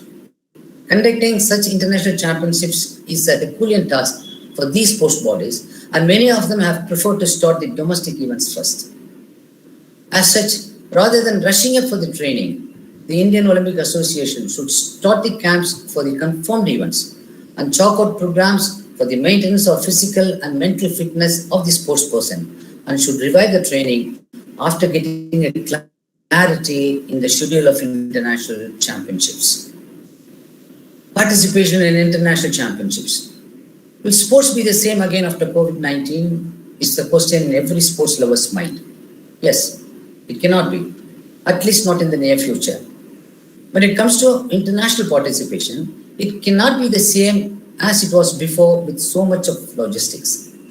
From getting the nod from the Indian government to adhering to the protocol by the host country, there are many challenges the Indian Olympic Association has to face in sending the teams abroad. Safe travel, safe food, safe stay, safe equipment, safe environment, everything becomes a matter of concern. Fund constraints. Because of the major setback the Indian economy has suffered due to the impact of COVID-19, Indian Olympic Association has a huge challenge in finding sponsors to meet up the expenses for training and international participation. Many of our sponsors are under financial strain and are a long way from recouping. The Indian Olympic Association has already requested Ministry of Youth Affairs and Sports for an additional 200 crores to help them restart the activities. IOA with the Finance Ministry should come out with proposals offering more tax exemption-like concessions to the sponsors in order to woo them into spend for sports. Then looking into the challenges for Association of Indian Universities and School Games Federations of India, both these stakeholders face almost similar challenges to revive sports at the varsity level and school level after COVID-19. Government of India is still clueless about the reopening of the colleges and schools. Colleges and schools are termed as places of mass congregation, and the government is taking extraordinary precautions in reopening the educational institutions. Most of the institutions are contemplating going online, and some of them have already started online lessons. Association of Indian Universities and the School Game Federation of India can think of reviving sports activities only after the government ease up the restrictions in opening the colleges and schools, and after the sports activities in these educational institutions slowly revive. Since the activities of the All India Association of Indian Universities and the School Games Federation of India are spread across the country, they need to keep a close watch for conducive period for reviving sports activities region-wise and change the format of competitions so as to suit the conduct of tournaments in their calendar. Participation in international competitions needs a careful and cautious approach. State sports councils. Almost all state sports councils face similar challenges, but thanks to the varying nature of impact by COVID-19 in each state, the state sports councils can revive the sports activities as per the norms and conditions laid down by the state health ministry. Starting from no contact sports to water sports, councils can pace the sports activities. Maintaining the stadiums under control, a safe environment will be yet another big challenge. Formulating norms for the users and the implementation will be another challenge once these stadiums are put to use. National sports federations, national camps. The main task for all the sports federations in India is the conduct of national camps for the elite athletes for national and international events. After COVID-19, coordinating with the Sports Authority of India and the Indian Olympic Association, the federations decide the time and venue for the national camp. Revival of such camps after COVID-19 poses a big challenge as experienced in the last couple of weeks. In spite of the optimism that the national games will go on as per schedule and will provide a perfect platform to the Olympic athletes, it is postponed indefinitely due to COVID-19 pandemic. There has been a stiff resistance from the players who feel that it is too early to start the camps, citing varied but at the same time very valid reasons. The Table Tennis Federation of India's proposal to organize a national camp towards the end of June has been met with unanimous resistance and apprehensions from the country's top players who feel it's best to wait and watch for at least a month or two. With the operation of domestic flights limping to normalcy, most of the flights are cancelled, which makes the travel of the trainees hard for reaching the training venues. The cyclists were not happy about conducting the camp at Delhi, which is most affected by pandemic. So the Cycling Federation has boldly made a decision, of course anticipating approval from the Sports Ministry, to challenge the venue to Manipur, which is less affected by COVID-19 and remains a green zone. The same way, TT players are against the Federation's decision to conduct the camp at Chennai, which remains a red. Players are so concerned about the stay. In spite of the Federations prepared to give them single room accommodation, dining together and training together has become a matter of concern for the players. There are concerns about the athletes coming to the camp from other states, including the ones badly affected by the pandemic. The idea of people from different cities assembling at one place is not cutting ice with the players. The national federations, when they try to revive the camp, it will be better to get the opinion of the players regarding the time, duration, travel, stay, venue, health risk, etc., and get the approval of the Sports Ministry before finalizing the camp. It gives sense in the announcement of the Sports Minister that the national camp would revive in paced manner, starting with camp for Olympic-bound athletes. Conducting of tournaments. Sports federations conduct a number of tournaments at all levels throughout the year, but it will be a challenge after COVID-19. In most of the foreign countries, the tournaments have started to revive. But in India, the sports ministry is yet to find a detailed roadmap for resuming the conduct of tournaments. The ministry has asked for inputs to revive the tournaments from all the federations, but it will be hard to give the inputs considering the impact of the pandemic across the country. The federations again have to consider a number of factors like the usability of the stadiums, willingness of the participants, health ministry's norms for spectators, travel, stay, and above all, a firm SOP from the sports ministry to conduct the tournaments. Even if a SOP, standard operating system, is issued by the ministry, it can only be a reference document which needs to be adopted according to the local conditions. Social distancing and avoiding mass congregation is considered to be the two mantras to shun the spread of virus, which means the tournaments can revive only after the total exit from the COVID-19. Though the federations are partially funded by the government, most of the federations are run with the help of the corporate funds, which will be hard to get after COVID-19. It is high time that the federations should chalk out strategies to generate funds if they are to start the tournaments.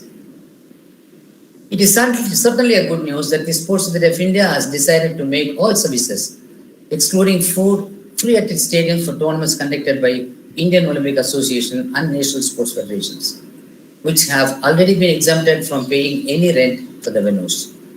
The organizers will only have to make arrangements for food and beverages at the time of an event, with Sports Authority of India deciding that electricity, water, housekeeping, and hostels, wherever available, would be given to the Indian Olympic Association and the national sports federations without any charges.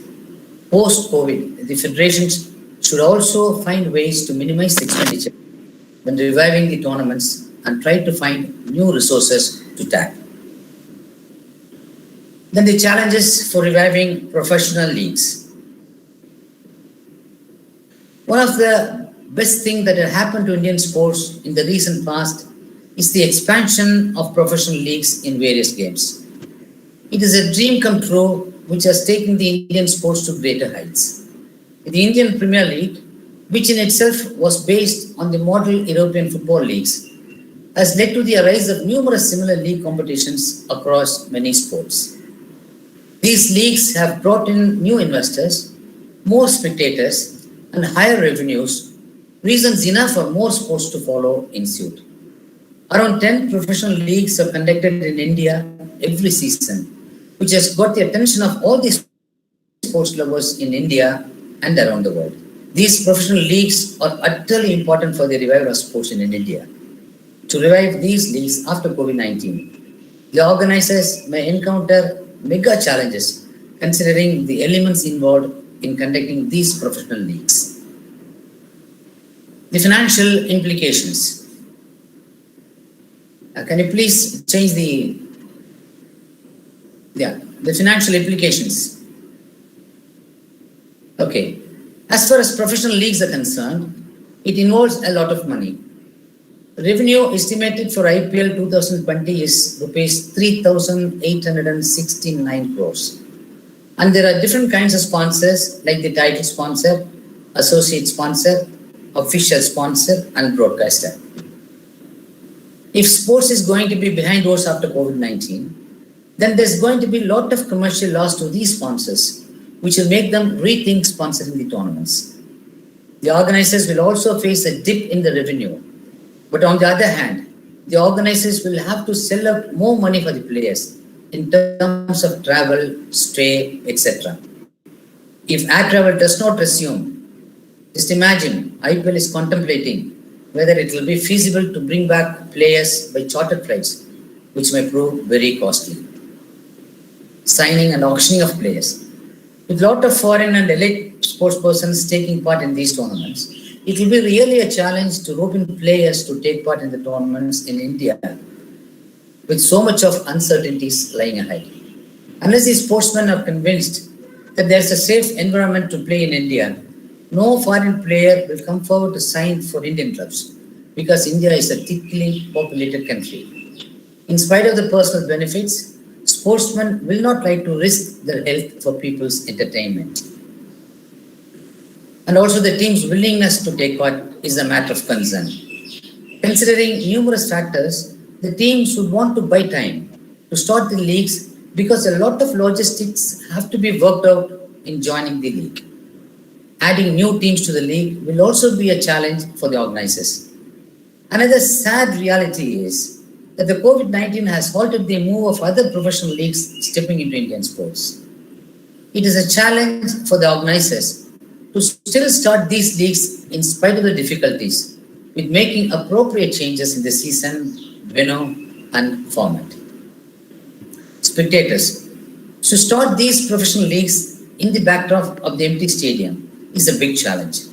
Live spectators is always a great motivation for the players to perform. But post-COVID-19, when sports behind doors become a reality, the organizers have to think of entertaining spectators and TV viewers by conducting and telecasting the matches at the time which best suits them. IPL is so far played during the summer vacation, thus allowing more spectators and TV viewers until 2019. Conducting the same mega event during working days post-COVID-19 will affect the commercial part of it, as less viewers result in less revenue to the organizers and also to the broadcasters. This sort of challenges should be overcome by suitable modifications with regard to the dates and time. Challenges for the state associations. Functioning under the national federations, the state associations of various disciplines have a major role to play in the regional sports. Moreover, it takes care of the sports from grassroots level to veteran sports. With the health guidelines for COVID-19 emphasizing and laying special conditions for the children and elderly, the state associations need to formulate operating procedures for engaging these age groups in sports coordinating with the local state health ministry. Reviving activities attract the same challenges as with the other stakeholders. Conclusion.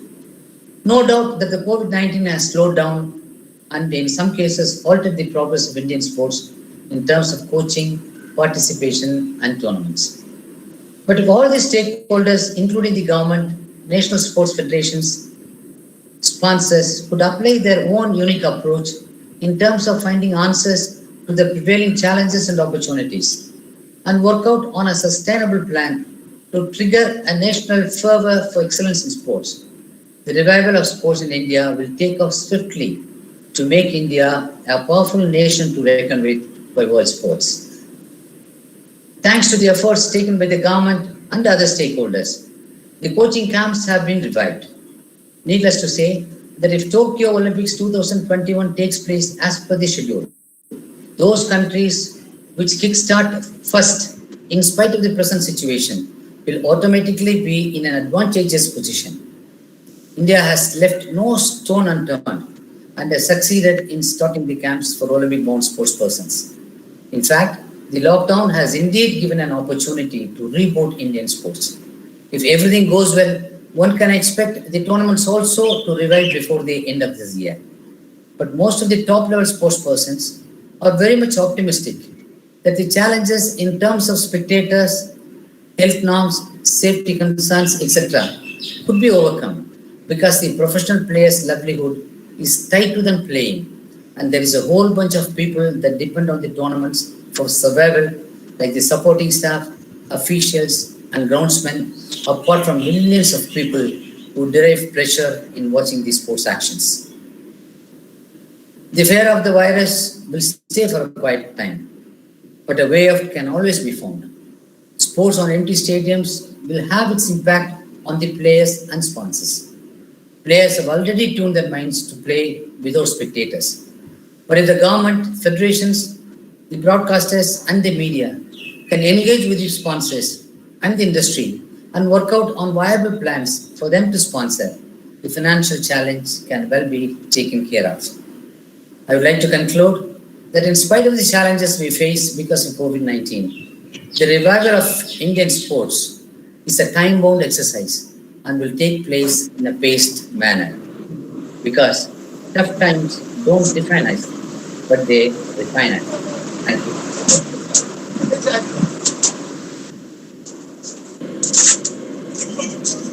Thank you, Jan sir, for your inspired presentation. Thank you, Dr. Parisami. Thank you. Thank you, sir. Sir, there is a clarification from the participants. Yes.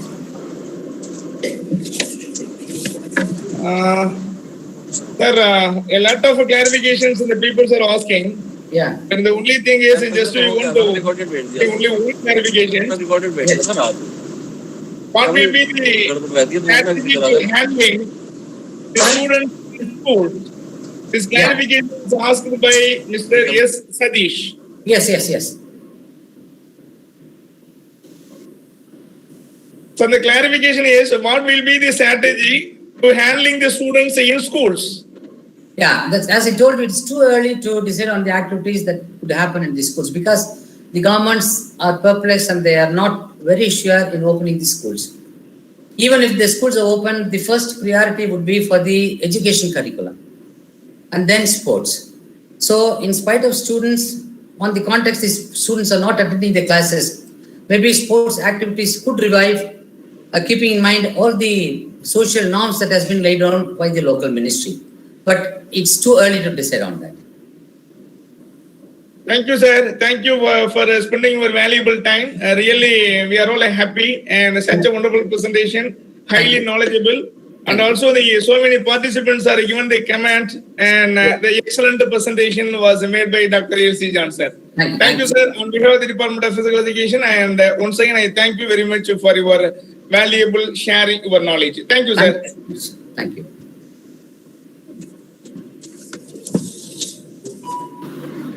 Now we present the next presenter, Mr. Dr. A.C. Jayaraman Perumal.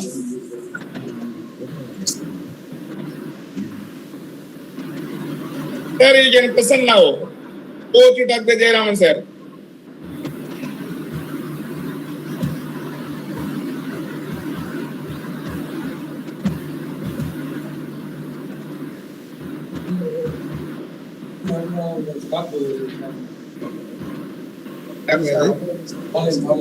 Can you see my slides?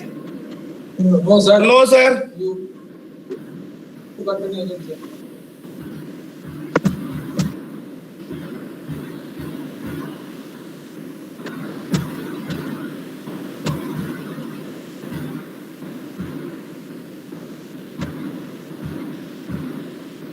Miss Pauline, don't present your screen. Sir, yes, sir. Now you can present. Is it visible, sir, right now? Yes, yes. You are visible. You are only visible. Sir, you are only visible. You need your. Yeah, shall I proceed? Yeah, You can proceed, sir. you can proceed. Yeah, thank you so much, sir. Very good afternoon, all of you. The topic which I'm going to share with you today is stay fit during COVID-19. Gopinath, don't present the screen. Dr. Gopinath, don't present the screen. And first of all, I welcome each and everyone for my presentation. So in this presentation, I would like to stress. Sir, you please again share your screen. Jayaraman, sir. Yeah, again okay, you sir. share your screen. Yeah, I'm doing, sir.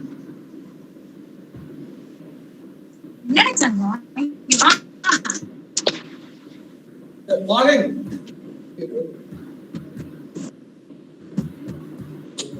அதை நீங்களே பண்ணிருங்க. நீங்க சொன்னதை பண்ண முடியாது.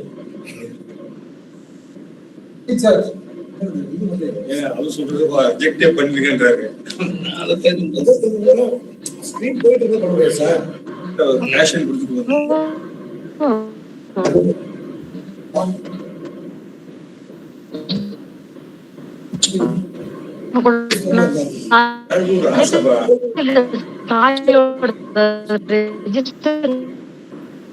பண்ணுங்க பண்ணியாச்சுமா. Feedback எப்போ அனுப்பிங்க sir? Feedback எப்போ அனுப்பிங்க சார்? ஆரம்பத்துல இருந்து அவன் வேலையா Can you see my slides, sir, right now? Yes, sir. Right now it's okay. You can present now. Any other person? Yeah, thank you. For your Yes, kind very good. information, dear participants, don't share your screen during the presentations. You please don't disturb because the resource person is very hurried to present his knowledge. The participants, we are expecting your fullest cooperation during this session. Please. Thank you. Now the Jayaraman sir may present your presentation. Yeah, thank you so much, sir. Again, very good afternoon, all of you. The topic which I'm going to share with you today is stay fit during COVID-19. First of all, I welcome each and everyone for my presentation. And in this presentation, I would like to stress more on scientific evidences of exercises for kids, exercises for females, males, old adults, and what is probiotic foods, effects of detraining and retraining. So this is what I'm going to explain in this presentation. And as we all know that the coronavirus is a contagious disease. It is spreading like anything, and even it's a big threat to our society. Government has taken a lot of initiation, lot of implications to fight against Corona-19, and it's a responsibility of each one of us to support the government, and what all the guidelines are given by the government we have to follow. And as far as the studies are concerned, this corona will affect the age group of 60 and above, and the people who have emotionally unstable, like stress and anxiety. So those people have corona diseases right now. And also the studies showing that routine exercises and regular physical activities may have some sort of beneficial health effects, and which will enhances the immune defense, and which will enhances to reduce the stress level of immunity. And as far as the data are concerned right now, so the number of active cases, and when you see the number of active cases and the number of death, it is not very high when compared with all other diseases. For example, SARS and influenza, the percentage were very high. Almost it gone up to 18%. But as far as corona case is concerned, the death rate is only 12% when compared with all other diseases. It means that the government and the people are taken more precautious, especially to fight against this corona. And here I'm going to talk about what are the scientific approaches on physical activities.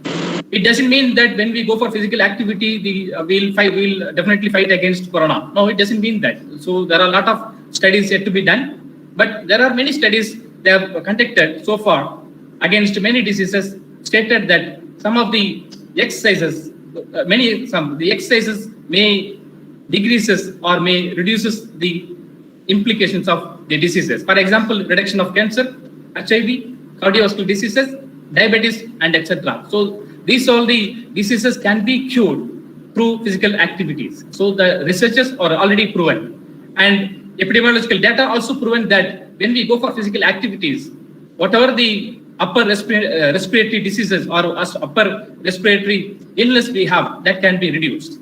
And exercise will also protect the viral infection like influenza, rhinovirus, and etc. Moderate intensity exercises training helps active influenza the people, even we can say the people from death.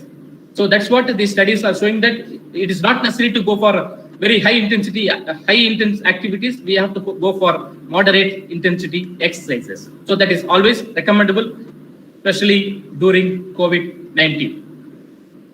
Physical activity that will also reduces the viral infection, even though the person is in isolation, confinement. Even a person can go for some sort of physical activities that can help to come out from the corona. So the maintenance of physical activity is a fundamental requirement for the athlete. So once the athlete is out of the field, once the athlete is out of the form, so what will happen automatically? The aerobic power and the muscular strength, it will come down. So I'm talking about this is particularly for the athletes and the players. So the physiological adaptation loss will be there, that will be huge. So when we are in inactivity, and high end loss of endurance and strength endurance than the speed and maximum strength. As far as studies are concerned, when we inactive for the period of 10 to 15 days, what will happen? An athlete's VO2 max, endurance capacity, and the strength endurance all will come down within 10 to 15 days. So that's what the fitness level also will come down up to 10% when we are inactive. So it's better to go for some sort of physical exercises, some sort of physical activities. Even though we are at home, we can go for some sort of activities based on our convenience. It is not necessary to go to gymnasium, or it is not necessary to go to play field. So whatever the facilities we have, or whatever is available within you, so we can select based on our convenience. And there are four important implications, or very important, when we move to the physical activities. First one is age, next one is sex, next one is fitness level. And as far as age is concerned, for example, we cannot recommend the same exercises for all age groups. So as far as studies are concerned, everybody is well aware that the more than 60, above 60 years of age, they'll tend to have chances of high risk of corona. So it means that we cannot go for same kind of activities above 60 or below 30. So we have to have some sort of exercises for example, 20 to 30, 30 to 35, 35 to 40. So that is based on your convenience and based on your age group. So we can have some sort of activities. And other thing is that sex.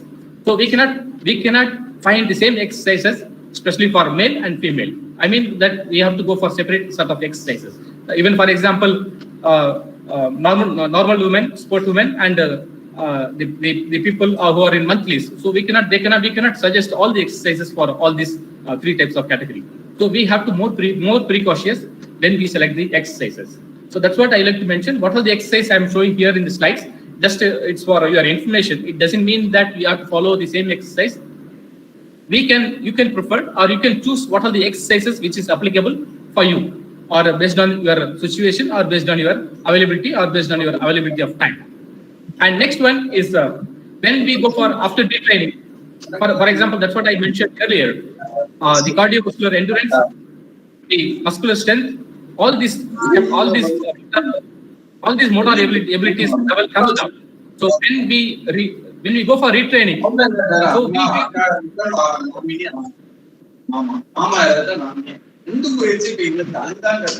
we have to proceed some sort of battery test. So that battery test will give you the indication of what is your fitness right now. So we doesn't know that what is the fitness level of the athlete. Dear participant, Mr. Yesu Subrayulu, don't disturb, don't share your screen, don't present anything, please. Yeah, the battery of test to be conducted at the time of resuming sports activity. Why? Because we are not sure about the physical fitness capacity, physical fitness level of the athlete, because they are there at home for almost 2 to 3 months.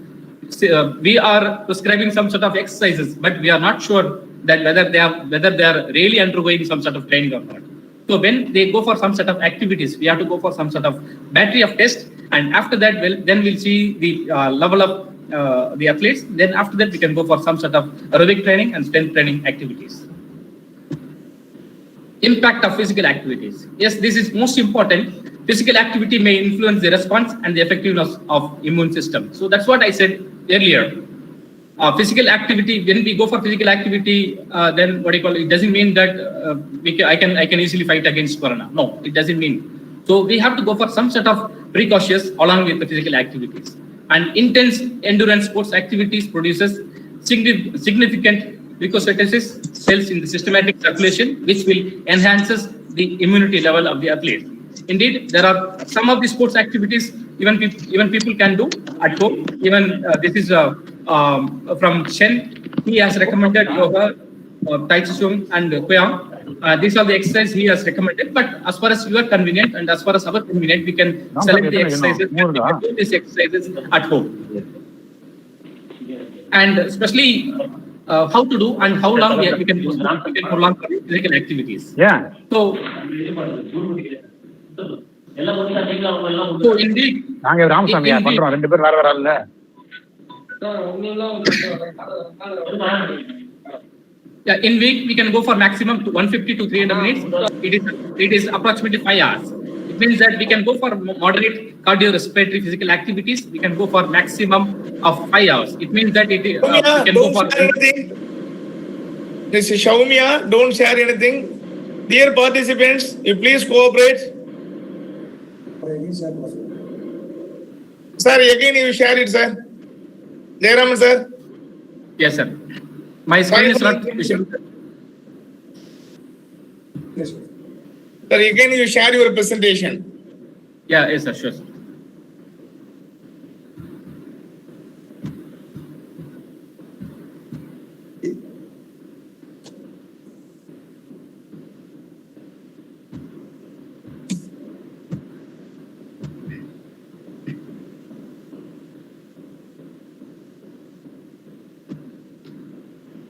Sir, is it visible? Yeah, your face is visible, but the slides. Now it is okay, sir. Okay, so fine, sir. Yeah, let me continue with the same slide. Guidelines of physical activities. Normally we have to go for. Yes. Yeah, normally we have to go for 5 hours of 5 hours of training in a week, and we can choose based on our convenience. Even for example, there are different biomotor abilities. There are different motor abilities. For example, speed, strength, endurance, flexibility, and agility. So what is the need and what is the demand? So based on based on your demand and based on your need, you can select some sort of exercises. It doesn't mean that we have to go for exercises every day. So we can have some sort of restrictions of 5 hours of training. For example, only 5 hours. So we can go for Monday till Friday. Monday we can go for 1 hour. Monday, Tuesday, Wednesday, likewise we can go for every day 1 hour training. And even you can split. If you want to if you like to have split, you can go for 30 minutes of training in the morning and 30 minutes of training in the afternoon. Or if you are convenient with 1 hour, then you are happy with that one, then you have to proceed with the same intensity.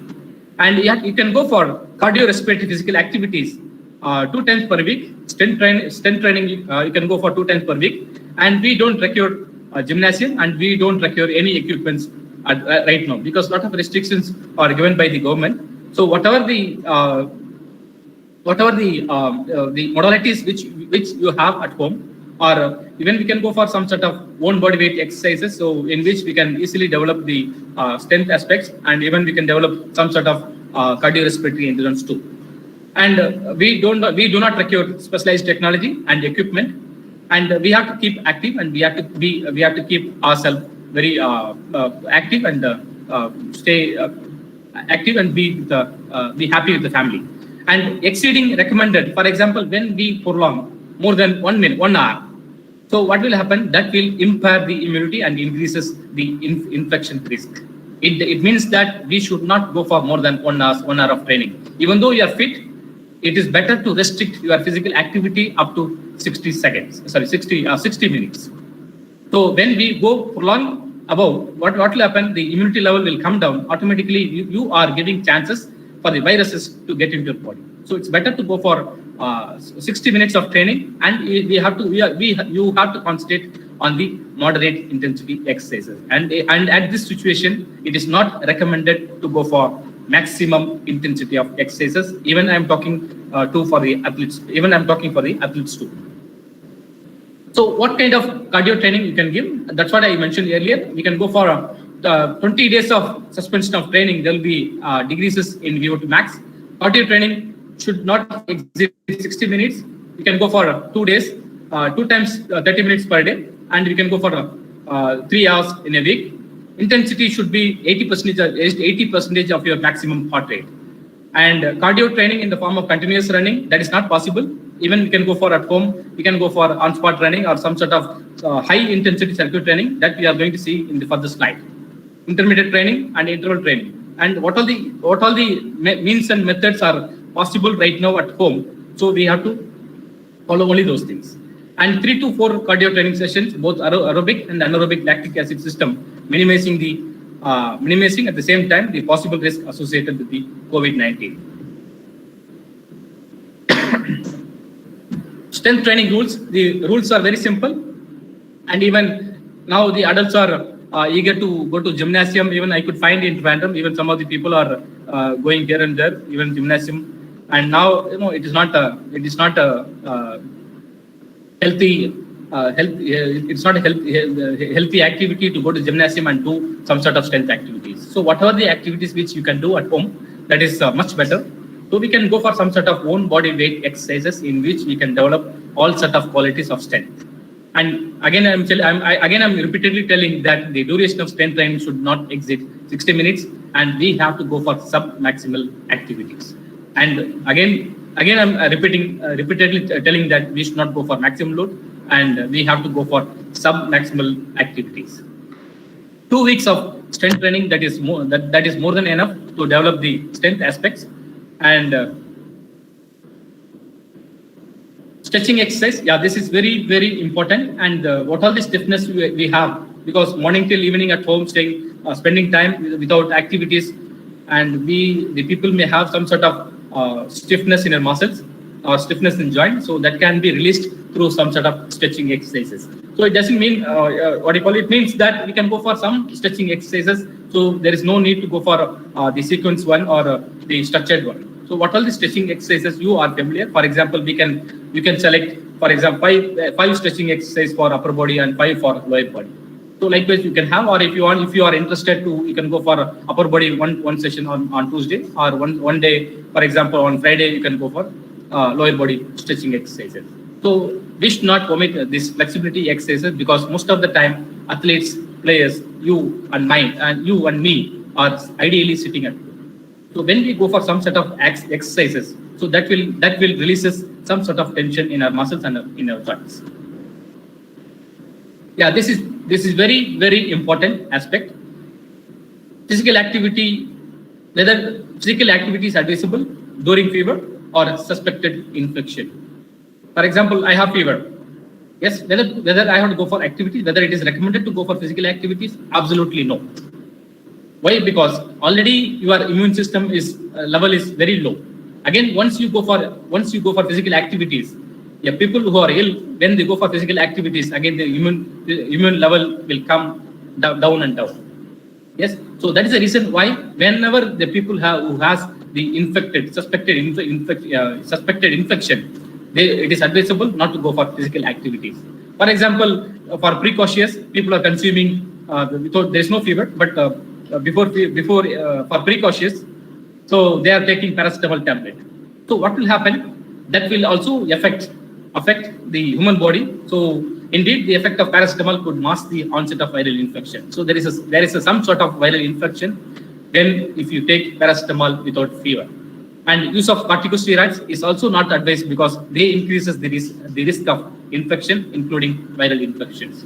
So it's better to avoid some sort of physical activities during fever, and because there are studies yet to be done on these areas, so it is not recommended to go for physical activities when you are ill. Yes, exercise modalities. So that's what I mentioned earlier. So there are different modalities. So there are different exercises. Yes.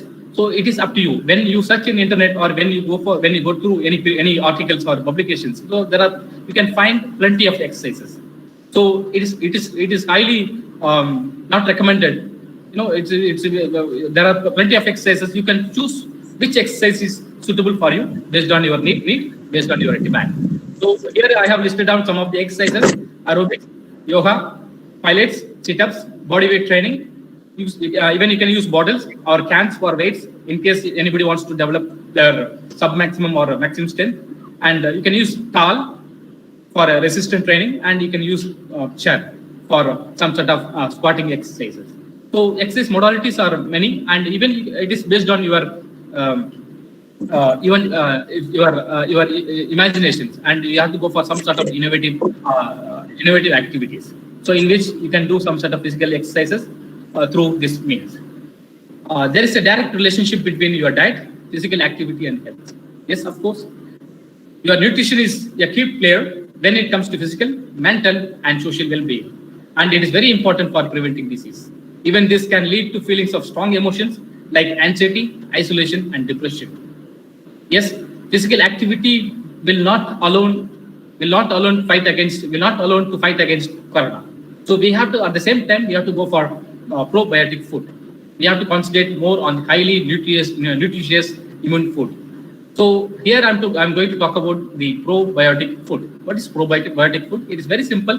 There are two bacteria in our body. One is good bacteria and bad bacteria. So when we consume food, what will happen? That food will destroy the bad bacteria, and even there are some antibiotic probiotic tablets also available. Even you can take capsule. So what will happen? That will destroy only the bad bacteria and good bacteria. So what we have to do, whatever the season fruits and whatever the season vegetables are available with you, then we have to. It is highly recommended to go for those type of foods. So when we consume those kind of foods, what happens? That will destroy the bad bacteria what is in your body. So that's what nowadays it is highly recommended. We have to go for probiotic food. It means that antibacterial food. So it is very simple. We have to go for the seasonal fruits, seasonal vegetables, what is available in your area or in your surroundings. It's better to have those kind of food, and definitely this will reduces the risk of coronavirus. Yes, there's a priority of lifestyle for good health. So we have to consider three aspects. One is exercise regularly. So that's what I mentioned earlier. And another one is eating properly. That is called probiotic food and managing stress. So stress is one of the major aspects. Even the people who are above 60 years, most of the people are affected with stress because they are very cautious and they are very anxiety and they are very tense because of this corona-19. So managing stress is very simple. For example, we can go for some sort of breathing exercises or some sort of meditation, or if you want to listen music, or you can go for some sort of activities which is mostly if you feel that this exercise gives me some sort of pleasure, then you can choose. So it is up to you to select the exercises, but it's better to be away from the stress. So when we concentrate on all these three aspects, for example, exercise, nutritious food, and if you manage your stress, obviously we can easily fight against corona. And when we go for physical activities, so we have to follow these 5 principles: frequency, how often you have to do these exercises. For example, in a week, how many times I can go for weight training? So that is up to you. Yes, for example, you can choose 2 times or 3 times or 4 times, but it is highly recommended that you have to have different variations. For example, cardio, you can go for 2 times, strength training, you can go for 2 times, stretching, you can go for 2 times, and one day you can go for some sort of relaxation exercise, some sort of yoga, some sort of breathing exercise, meditation. So likewise, you can go for frequency, but it is also recommended that not to go for many modalities. We should restrict some sort of activities. Intensity, that's what I said earlier. We should not go for high intensity. We have to always focus on the moderate intensity exercises when we go for strength training or cardio training. Timing, that's what I mentioned earlier. Maximum 60 minutes. That is based on your capacity level. It doesn't mean that we have to work up to 60 minutes. So even if you are convenient, you can stop at 30 minutes or 45 minutes or 15 minutes based on your capacity or based on your fitness level. Type, obviously you know that whether you can go for continuous activity or whether if you want to take rest in between, you can take rest. For example, 5 minutes of walking exercise, you can climb in stairs, or you can do some sort of gardening exercises. 5 minutes exercise, then 5 minutes rest, 2-3 minutes rest. Again, you can go for 5 minutes of exercises. So you have to have some sort of routines in your day-to-day activities. Once you are involved in any sort of activities, what happen? Automatically you will forget about your stress level. Automatically the stress level and anxiety level will come down. And progression, this is not highly recommended, especially at this time. This is highly recommended for the sports people. Once the athletes come back to the field, then let us think about the progression. So here, there are some sort of exercises are advisable for kids. It doesn't mean that you have to follow only these exercises. And there are simple calisthenic exercises, simple rotation exercise. You can go for crawling, or you can go for jumping exercises. Even you can go for skipping rope exercises. Even, for example, when the kids are going for exercises, they will feel bored. So it's better as a parent or as a brother or as a sister, you have to do along with them. then they'll also get more pleasure. They'll also be happy, and you'll also get good pleasure. So it's better to go for some sort of exercises for kids. Why I'm telling repeatedly here, because the coronavirus is mainly focusing, is affecting above 60 years of age and below 15 years of age. So especially these two categories of people, they have to be very cautious during this period. And next one is exercise for females. And here I have listed down some of the exercises. First, you have to start with the simple exercises. Then you can go for chair exercise, or then you can go for plank exercise, or you can go for lifting exercises. So based on your convenience, you can select. And whenever you have the monthlies and all, then you have to restrict the activities which is based on your convenience, or based on the suggestion from the physician. You can advise this sort of exercises. And exercises for males, and obviously there are even males are more familiar with exercises.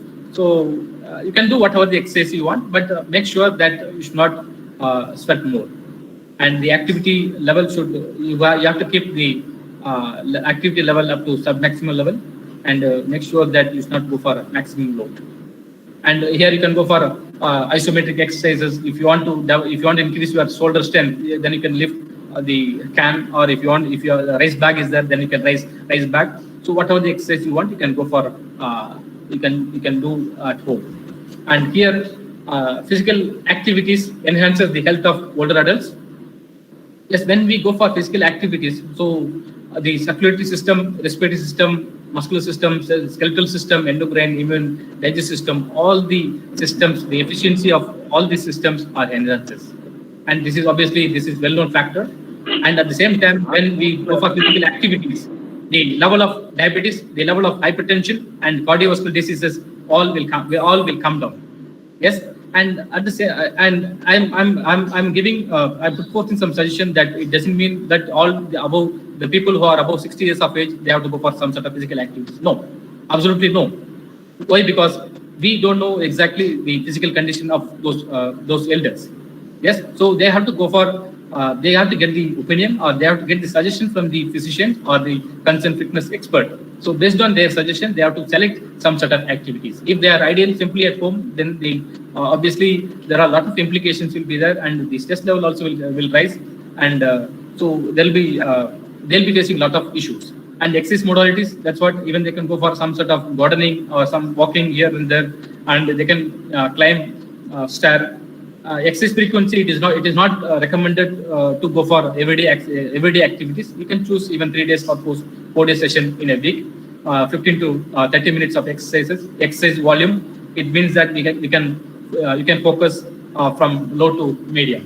So it's not recommended to go for above medium level. And exercise intensity, it means that speed you have to concentrate very slow, very low level of activity. So there are different sorts of exercises. So whichever the exercises are most suitable for your body level, your fitness level, and your capacity, you can choose. And this is somewhat I have put some of the exercise here, high intensity circuit training. So this sort of circuit training is recommended for the adults and the sportsmen. So they can go for a circuit training, they can select 5 to 8 exercise. They can go for a 4 exercise upper body, and they can select 4 in the lower body. So upper body, lower body, and upper lower, likewise you can have different variations. And you can go for 1 minute of exercise, 30 seconds rest, 1 minute of exercise, 30 seconds rest. Likewise, you can repeat the exercises. So it doesn't mean that you have to go for only 1 minute. You can increase, or you can decrease the timing. So based on, again, I'm telling you, based on your capacity, based on your need, and based on your demand, you can fix the activities, whatever thing you want to have. So I like to conclude my presentation with this one. Once we go for exercise regularly, and that will enhances the immune level. Once we consume nutritious food, like what I said, probiotic food. And once you control your emotions, then you have to be happy with the family. You have to stay safe and be active. So once we follow all these recommendations, we can eliminate coronavirus to some extent. Thank you.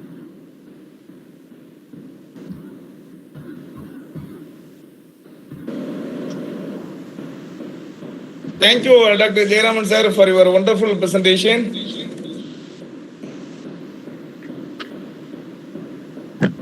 From the participants, we have received a lot of comments. I mean, there's a lot of appreciation about your presentation. On behalf of the Department of Physical Education, on behalf of the Bharatdasan University, we extend hearty thanks to you for your such a wonderful presentation, sir. Thank you so much, sir. I like to express my sincere thanks to Bharatdasan University, especially for HOD sir and Dr. Kalidas sir. Thanks for the opportunity. Thank you. Thank you, Jayaraman sir. Dear participants, before we move on to the vote of thanks session, it's our gratitude to invite the people from the administration sector. We have to express our gratitude and present a small memento to our colleagues. And first, Dr. Arogya Raj, who is working here as a website coordinator, is a man behind all this success of this webinar.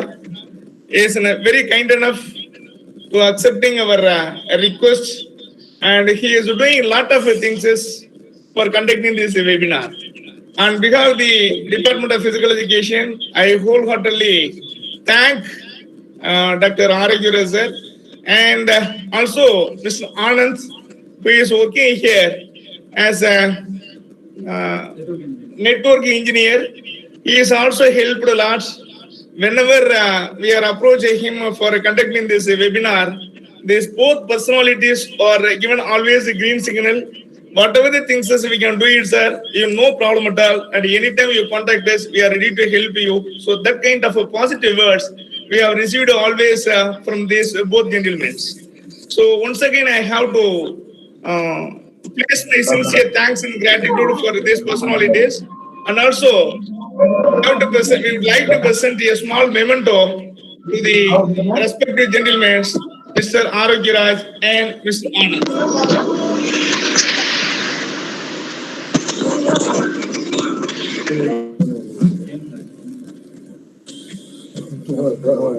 Video மாட்டி விடுது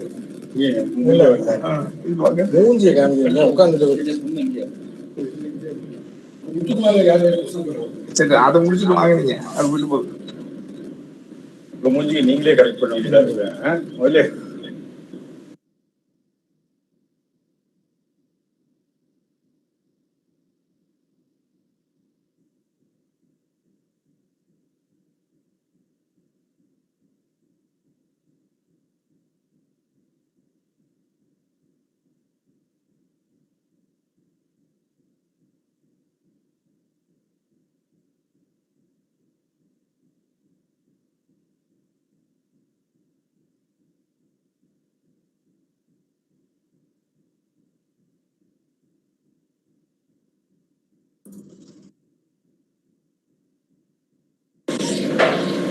Fourth vote of thanks, Dr. R. Kalidasan, Associate Professor, Department of Physical Education, who is instrumental for this webinar.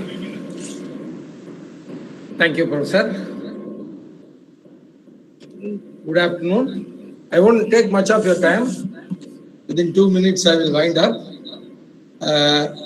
At the outset, I would like to thank our university administration, especially our Honorable Vice Chancellor and the Registrar, for their encouragement and support for conducting this particular webinar. My special thanks goes to all the resource persons for sharing their experience and also the participants for their support. My sincere thanks goes to our HOD, professor, scholars, staff members of the Department of Physical Education for their tremendous support.